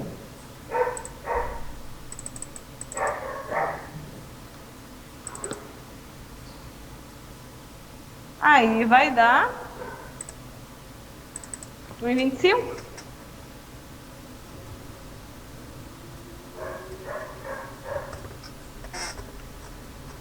Ok, gente? Bacana?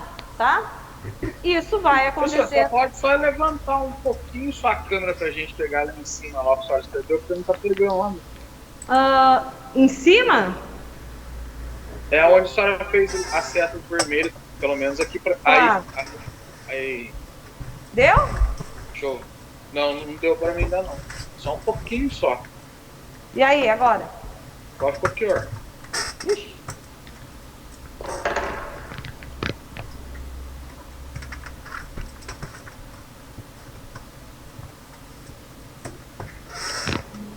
E agora deu? Agora deu. Tá bom. Obrigado. Imagina. Então, aquele carregamento em vermelho que você acabou de falar ali, eu distribuí ele, tá? Então ele ficou valendo, né, 1 kN por metro quadrado. Então eu vou agora sim, eu vou somar todos aqueles valores, 5,6, 1 do peso próprio do revestimento, 1 do guarda-corpo e 2,5 da carga acidental. Que é o meu valor total de Q2.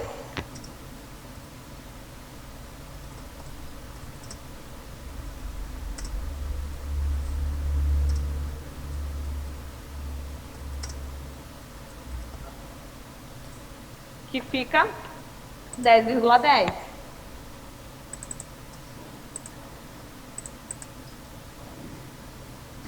Oi. No mínimo é. Aí vamos lá. Não, desculpa. Residência, 90. Aí depende da prefeitura. Em Guará, 90. Tá? Para residência. Mas para prédio, até onde eu conheço, das legislações que eu conheço, começa com 1,10. 90 atende. Quando é finalidade residencial, unifamiliar, tá? Unifamiliar atende com 90. Turma, para não embolar o meio de campo, a gente vai fazer nosso intervalinho agora, tá? 15 minutos, estamos de volta para concluir esse exercício. Acho que falta três slidezinhos, a gente conclui. Aí a gente vai fazer a escada armada em cruz, que aí sim considera, quando você tem em cruz, você tem um lance principal e um secundário, né? Aí a gente vai para esse exemplo aqui. E aí depois eu falo do detalhamento de escada, que tem uns cuidados que a gente tem que ter na dobra da armadura.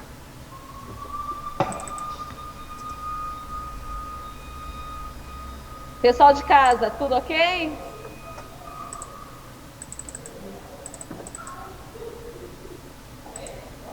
Beleza. Tá ótimo.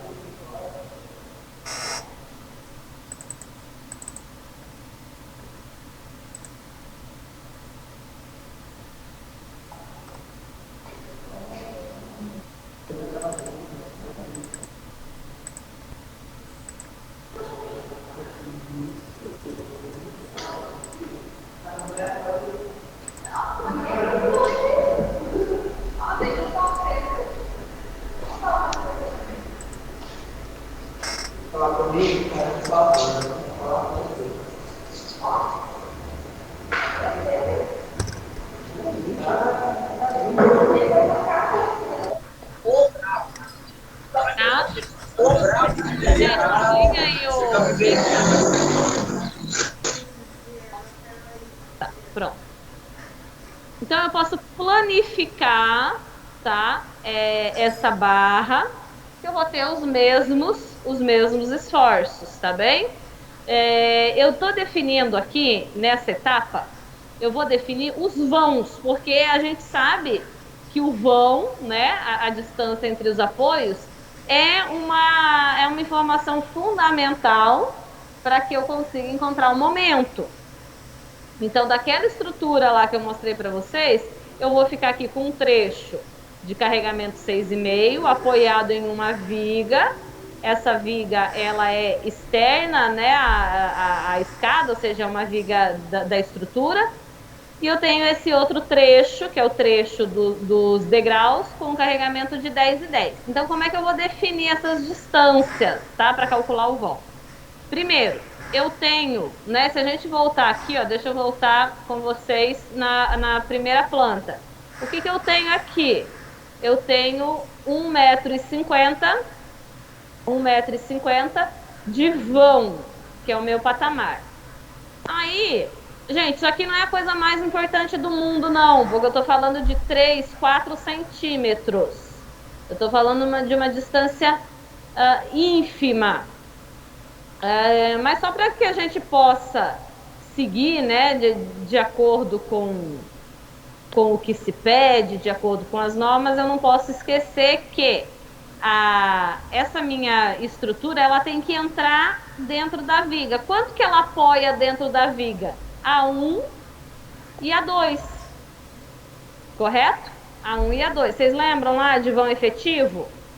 O que é o A1 e A2? É o T dividido por 2, né? Ou seja, a base, a largura da viga dividido por 2, ou 30% da minha altura. Aí vamos lá, né?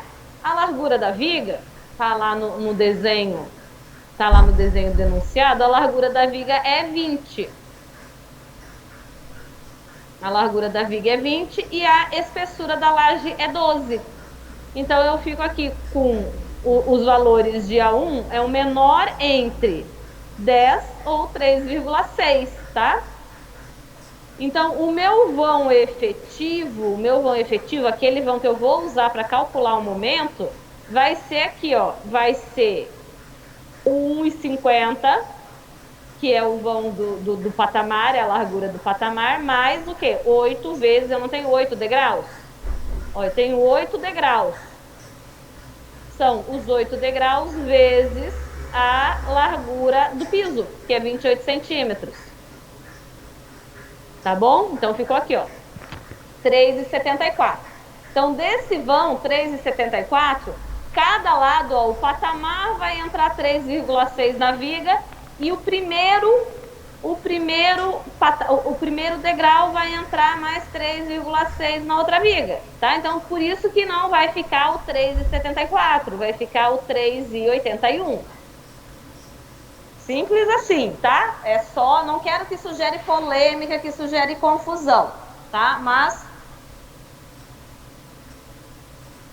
até porque a gente está falando aí de 3 centímetros, de 4 centímetros.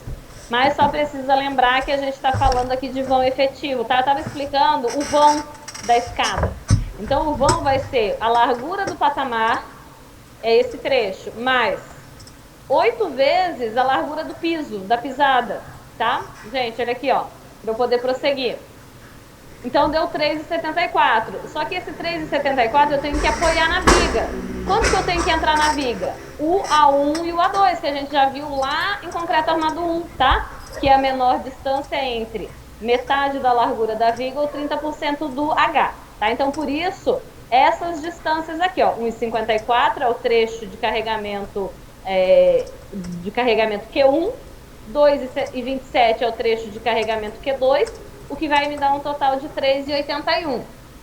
Então, com esses dados, muito simples, eu vou calcular o momento. Como eu tenho uma viga simplesmente apoiada, eu tenho uma estrutura simplesmente apoiada, momento nos apoios equivale a 0, tá?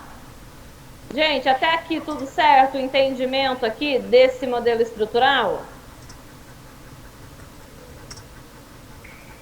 Aí, o que eu fiz? A escada, eu tenho aqui um vão inclinado e um vão reto, tá? Mas eu posso, para efeito de cálculo do momento, eu vou simplesmente planificar, tá? Retificar esse trecho. Por isso que agora não está mais aparecendo o trecho inclinado dos degraus. Gente, então vamos aqui para o momento, né? Somatório dos momentos no ponto A, tá aqui, ó. Quem que é ponto A? Vamos pegar aqui. Ponto A é o da esquerda, tá? Anotem aí, gente. Ponto B é o da direita. Então, deixa eu diminuir um pouco aqui o zoom para tentar colocar os dois juntos aqui, ó. Fica mais fácil para visualizar aqui o cálculo das cargas. Então, eu vou ter lá, no sentido anti-horário positivo, eu tenho quem? RB. Tenho R... Pera aí, eu vou fazer o seguinte, eu vou colocar... Deixa eu tirar aqui e colocar na câmera.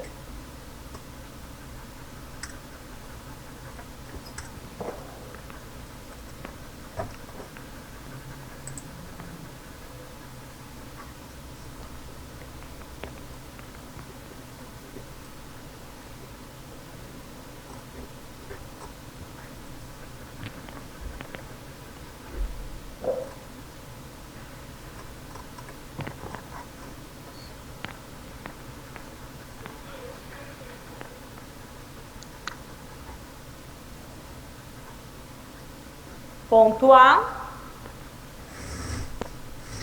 ponto B. Momento no ponto A igual a 0, então eu estou considerando aqui, ó, no sentido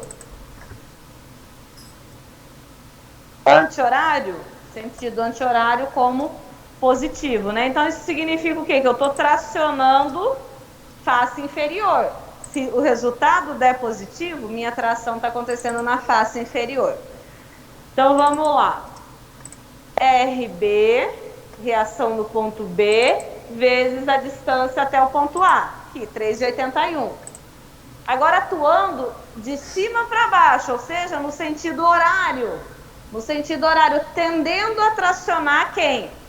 a face superior. Eu tenho 10 e 10, então eu vou transformar esse carregamento aqui, ó, 10 e 10, numa carga concentrada. Então eu vou multiplicar por 2,27, tá aqui. 10 e 10 vezes 2,27. Agora, essa carga pontual tá a que distância do ponto A? Perfeito, metade de 2,27, né? 2,27 dividido por 2 mais 1,54. Eu só tenho o 10 e 10? Não, eu tenho mais 6,5. Então, eu vou transformar 6,5 em uma carga pontual, ou seja, 6,5 vezes 1,54, né? Sentido horário, então sinal negativo. Vezes 1,54 dividido por 2, que é a distância até o ponto A. Tá? Aqui, o que eu fiz? 1,54 ao quadrado dividido por 2. É a mesma coisa, ó, gente. É igual a 6,5 vezes 1,54 vezes 1,54 dividido por 2. É a mesma coisa.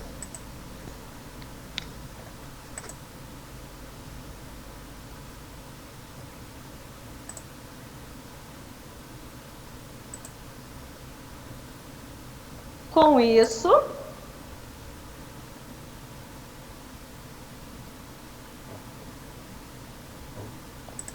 eu vou chegar numa reação no ponto B de 18 e 12. 18 e 12 quilonewtons.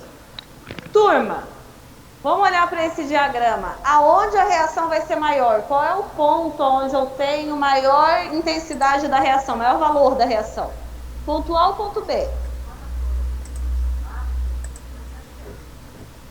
Ponto B, ué? Fala, Augusto, qual é o ponto que você tem, aonde a reação vai ser maior? Ponto A ou ponto B? Quem mais? Ponto B, ué, porque ele tem uma distância maior, o momento vai ser maior lá. Não, porque a carga é maior, né? Isso, porque... perdão, a carga é maior, de 10,10, perdão. A carga aqui próxima ao apoio B é maior. Então, assim, novamente, são coisas que antes de sair calculando freneticamente, né? Ah, porque eu tenho que calcular, olha e analisa. Ah, então eu espero que RB seja maior, tá? Porque se a gente errar no cálculo, você já vai olhar aquilo e vai falar, pô, peraí, tá estranho, vou fazer de novo, vou fazer com calma, tá bem? E aí eu preciso conhecer também RA. Por que eu preciso conhecer RA, turma? Que eu vou voltar naquele conceito que eu já expliquei para vocês aí, tá? Para calcular o momento máximo. Agora, gente, não tem desculpa. Onde eu vou encontrar o ponto de momento máximo? Gente, não me decepcionem. Turma do 4º ano, não decepciona a professora. Qual é o ponto aonde o momento fletor é máximo? Na cortante L dela? quadrado dividido por 2, não é? Como é que é? L ao quadrado dividido por 2, não é? Não, porque o carregamento... Por que não? Por que não não é no meio do vão? Porque a carga não é constante. Não é constante, é verdade. Então, pensa o seguinte, não vai ser no meio do vão. Não vai ser na metade do 3,81, vai ser um pouco mais próximo do ponto B. Isso eu sei. Então, eu poderia excluir, por exclusão, eu posso dizer que não é nessa distância, ou seja, 3,81 dividido por 2, chegando no ponto A. Isso, por exclusão, eu sei que não é. Tá? Mas eu tenho todo esse lado aqui, que é um universo muito grande. Mas aonde que eu posso? Como é que eu posso... Tinha uma outra pessoa que falou aí junto com você, Augusto. É o snob do Anderson. Fala, Anderson. Na cortante zero? Salvou a turma, hein, Anderson?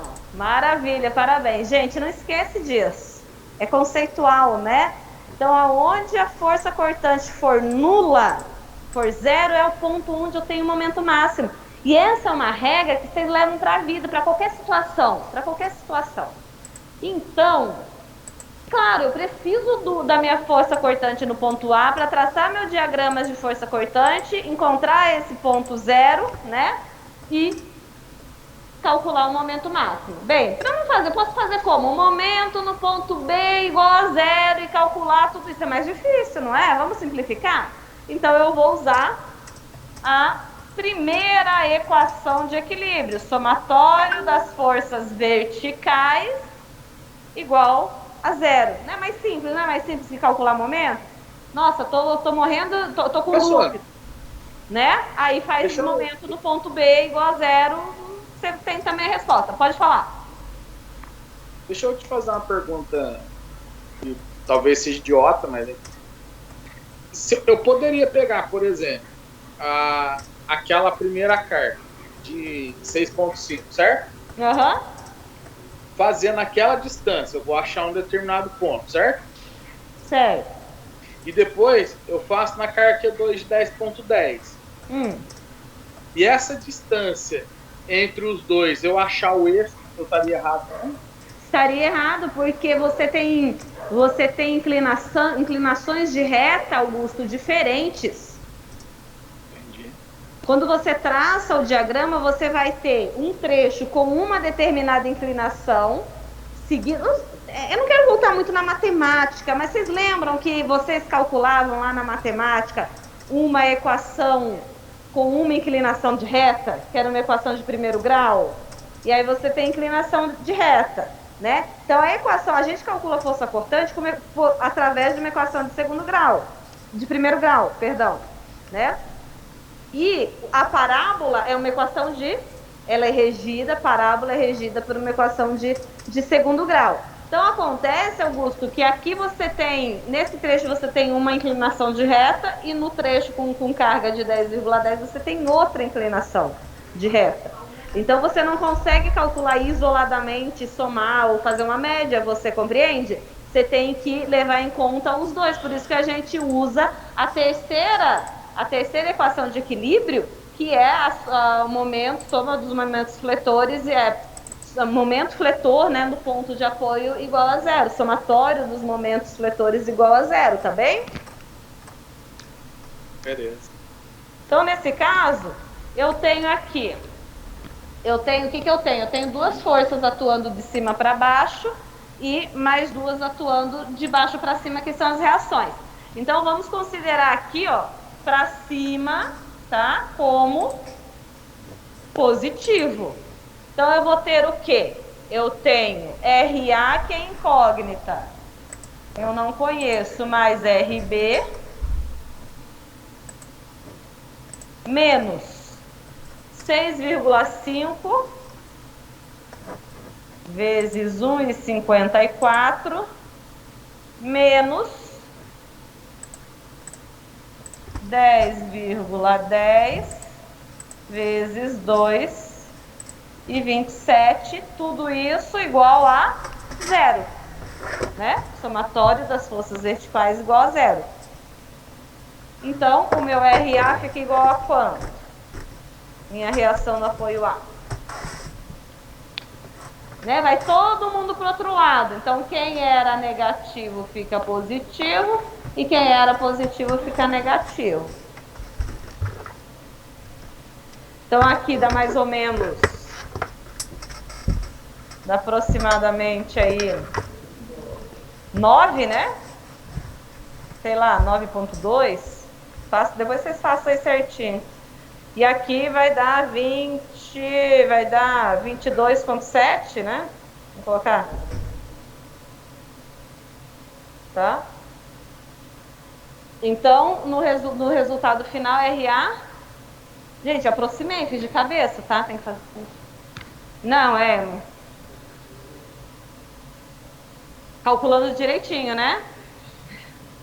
14,82.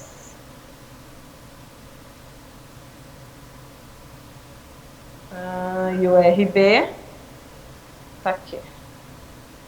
Tá? Que era o que a gente esperava, né? RB maior que RA. tá? E aí aqui a gente consegue agora com esses valores desenhar, né, o meu diagrama de força cortante. Professor, tá certo esse que a senhora fez aqui embaixo de RA vezes 3,81. Aqui tá meio embaçado, não tô enxergando. Menos 10,1 vezes 2,27 vezes 2,27 dividido por 2 mais 1,50. Não tá errado essa conta aí, não? Não. Ué, eu vou. Vai lá. 10,10 vezes 2,27. Você está transformando numa carga concentrada. Essa carga pontual está aplicada aonde? Metade desse trecho de 2,27. Então, você vai multiplicar pelo braço da alavanca. Quanto é que vale o braço da alavanca? 2,27 dividido por 2, mais 1,54. Ah, entendi. Entendi aqui. Tá bem? Ah, e a senhora eleva ao quadrado ali para não multiplicar de novo aqui embaixo, entendi. Isso.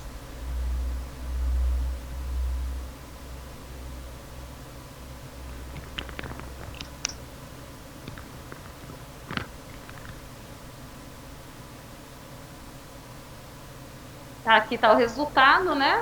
Aqui na parte de baixo. E o diagrama. Posso passar, gente, aqui para o diagrama?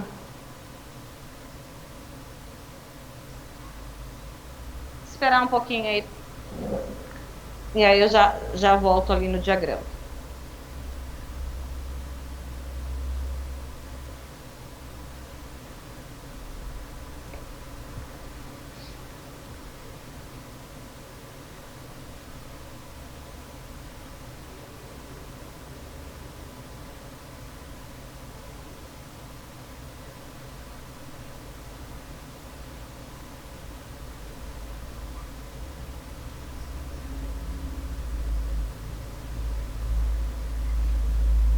Ó, então, o diagrama, né, é bem simples, turma. No ponto A... Opa, vou ter que apagar aqui essa bagunça que ficou, né? Gente, tá bom para quem tá em casa? Tá conseguindo ver bem a lousa? Ah, professor, para mim aqui fica meio embaçado. Acho que a senhora parou de compartilhar o outro agora, tem que ter uma melhoradinha. Não, eu já não tava compartilhando. Então eu vou pegar o meu. Tá meio embaçado, sim. Tá embaçado? Mas Mas sabe o que eu acho? Eu acho que é aqui do projetor mesmo. Tá, né? Deixa eu ver se... Eu acho que dá pra mexer. Mas dá pra ir. Mas dá pra ir. Vamos lá. Ah, olha. Nossa. Melhorou bastante. Então... Vê se melhorou aí pra vocês também. Então, assim, não tem segredo, né? No ponto A, a força cortante é 14,82. No ponto B é 18,12. Cuidado, cuidado. Vou traçar uma reta entre os dois pontos? Não, eu acabei de falar, que foi até motivado pela pergunta do Augusto. São inclinações de retas diferentes. Então, vamos lá. Eu preciso calcular quanto vai ser o valor da força cortante no término do patamar, tá? Então, essa força cortante que tá aqui, ó, eu já vou colocar o resultado para vocês, 4,81, mas eu vou demonstrar aqui para vocês também, no término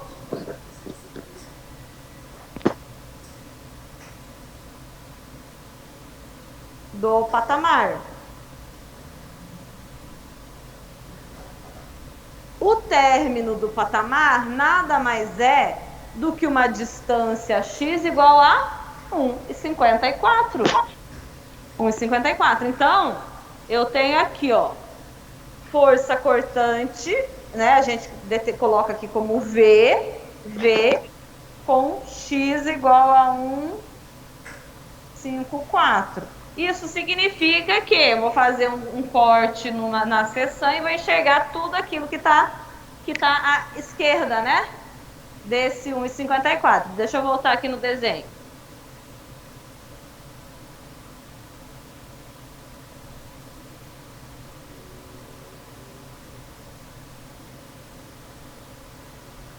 Ó.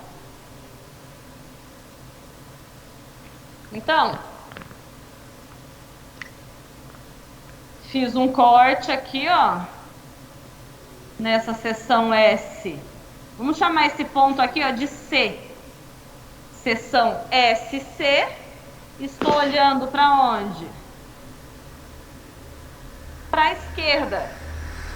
Né? Então, eu só estou enxergando essa carga de 6,5. Então, vai ficar o quê? Eu tenho uma reação, tá? Uma reação de... E aí, eu vou considerar aqui, ó, para cima, positivo. Eu tenho 14,82 menos quem? Menos a força que está atuando de cima para baixo, que é 6,5 vezes 1,54.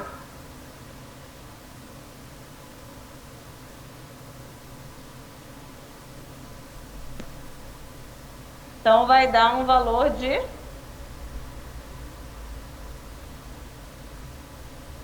4,81, tá? É desse cálculo que veio o 4,81. Acho que ele não tem detalhado no exercício, tá, turma? Vamos pegar esse valor aí.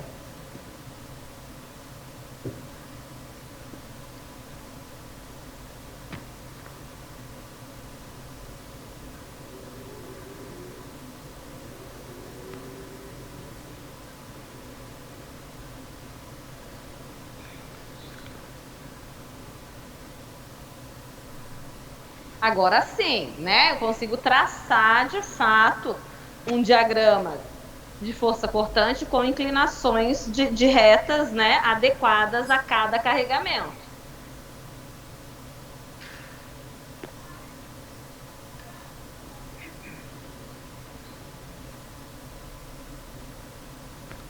Só me deem ok aí se eu posso passar. Aqui na sala posso. Aí em casa, posso passar, gente? Só um segundinho só, pessoal. Claro. Tá. Então, aquela diferencinha do patamar ali que deu ali, que a senhora falou que ela não são uma reta linear, por assim dizer, que deu 4,88, a senhora cortou no limite entre as duas forças, certo? A senhora já tem... Eu poderia também fazer do outro lado, se eu quisesse, correto? Com certeza. Eu teria que dar o mesmo valor de 4,81. Entendi. Mas então, só para eu fixar o conceito aqui. Então, a senhora pegou o limite entre as duas forças e efetuou um corte, certo? Exatamente. A mudança, né? A mudança de carregamento. Como eu já conheço o valor das cargas e já conheço o valor das reações de apoio, eu consigo definir qual que é a cortante naquele ponto, correto? Exatamente, perfeitamente. Beleza. Certinho, tá? E aí eu cheguei aqui, ó. Eu cheguei nesses caras, né? Nesse diagrama, na verdade. Nesse diagrama, tá? E a gente pode nitidamente observar, né? Essas inclinações de reta. E veja o que eu falei para vocês, né? Onde é que vai estar o ponto de força cortante nula? Vai ocorrer no carregamento de 10,10, tá? Mas quanto vale essa distância? Bem, vamos calcular agora, tá? Eu vou pegar, para calcular isso, turma, é claro que como eu falei, eu tenho que usar o triângulo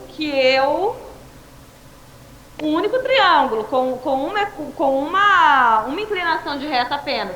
Então, eu vou usar esse triângulo aqui, tá? Onde eu quero conhecer esse valor de x máximo.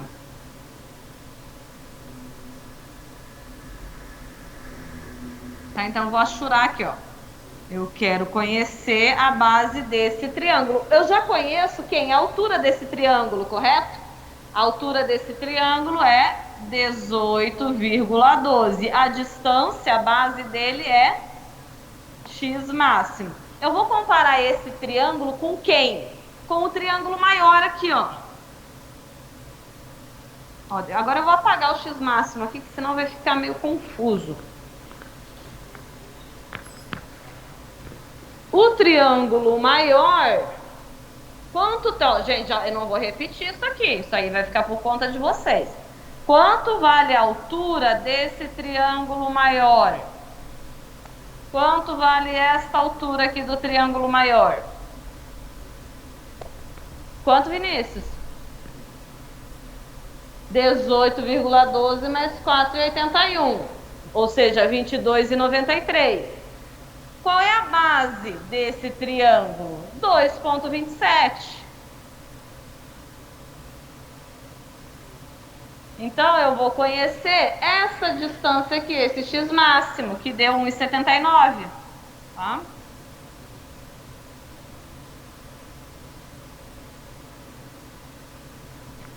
Em 79. Essa é a distância onde o momento, onde a força cortante é nula.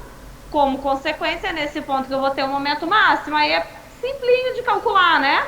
Porque eu só vou envolver a reação em B, eu vou envolver a reação em B e eu vou envolver o carregamento de 10,10. Tá? Ô, professor, só me dá uma força aqui.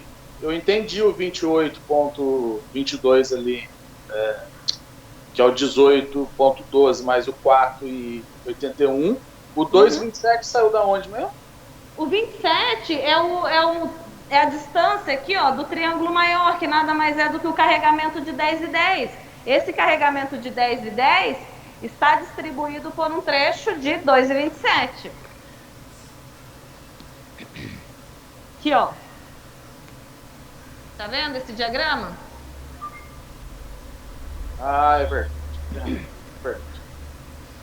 Agora que eu já conheço o ponto de cortante nula, o que eu vou fazer? Eu vou traçar aqui, ó. Vou traçar uma seção, tá? Eu posso chamar de seção no ponto D, tá? No ponto de cortante máxima.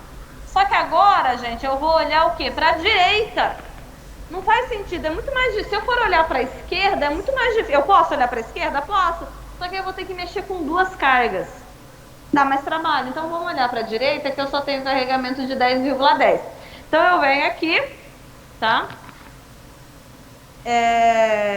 Eu vou calcular aqui, eu vou calcular com vocês, tá? Esquece essa conta aqui, que é a conta do exercício anterior. Aqui vocês já copiaram, gente, o x máximo?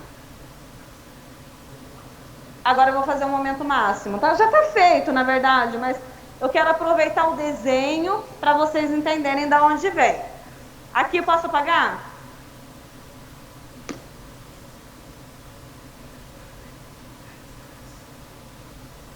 Então, eu tenho uma reação de apoio de 18,12 e um carregamento de 10,10 num trecho de 1,79. É isso que me interessa. Então, vamos lá. Aonde sentido anti-horário é positivo. Então, o momento máximo é igual a 18,12. Qual é a distância até o ponto de referência, da seção de referência? 1,79. Menos... Perdão, por que 1,79 e não 2,27? Porque 1,79 é a distância do ponto onde a força cortante é nula. E eu não quero calcular aqui o momento máximo. O momento máximo é onde a força cortante é nula. Beleza. Tá, deixa eu só... Poxa, não vai caber aqui. Vamos ver. Vou fazer embaixo, tá, pessoal? Aí eu tenho, no sentido anti-horário, então, portanto, vai ser negativo, 10,10 vezes 1,79 vezes a distância até o ponto D, que é 1,79 dividido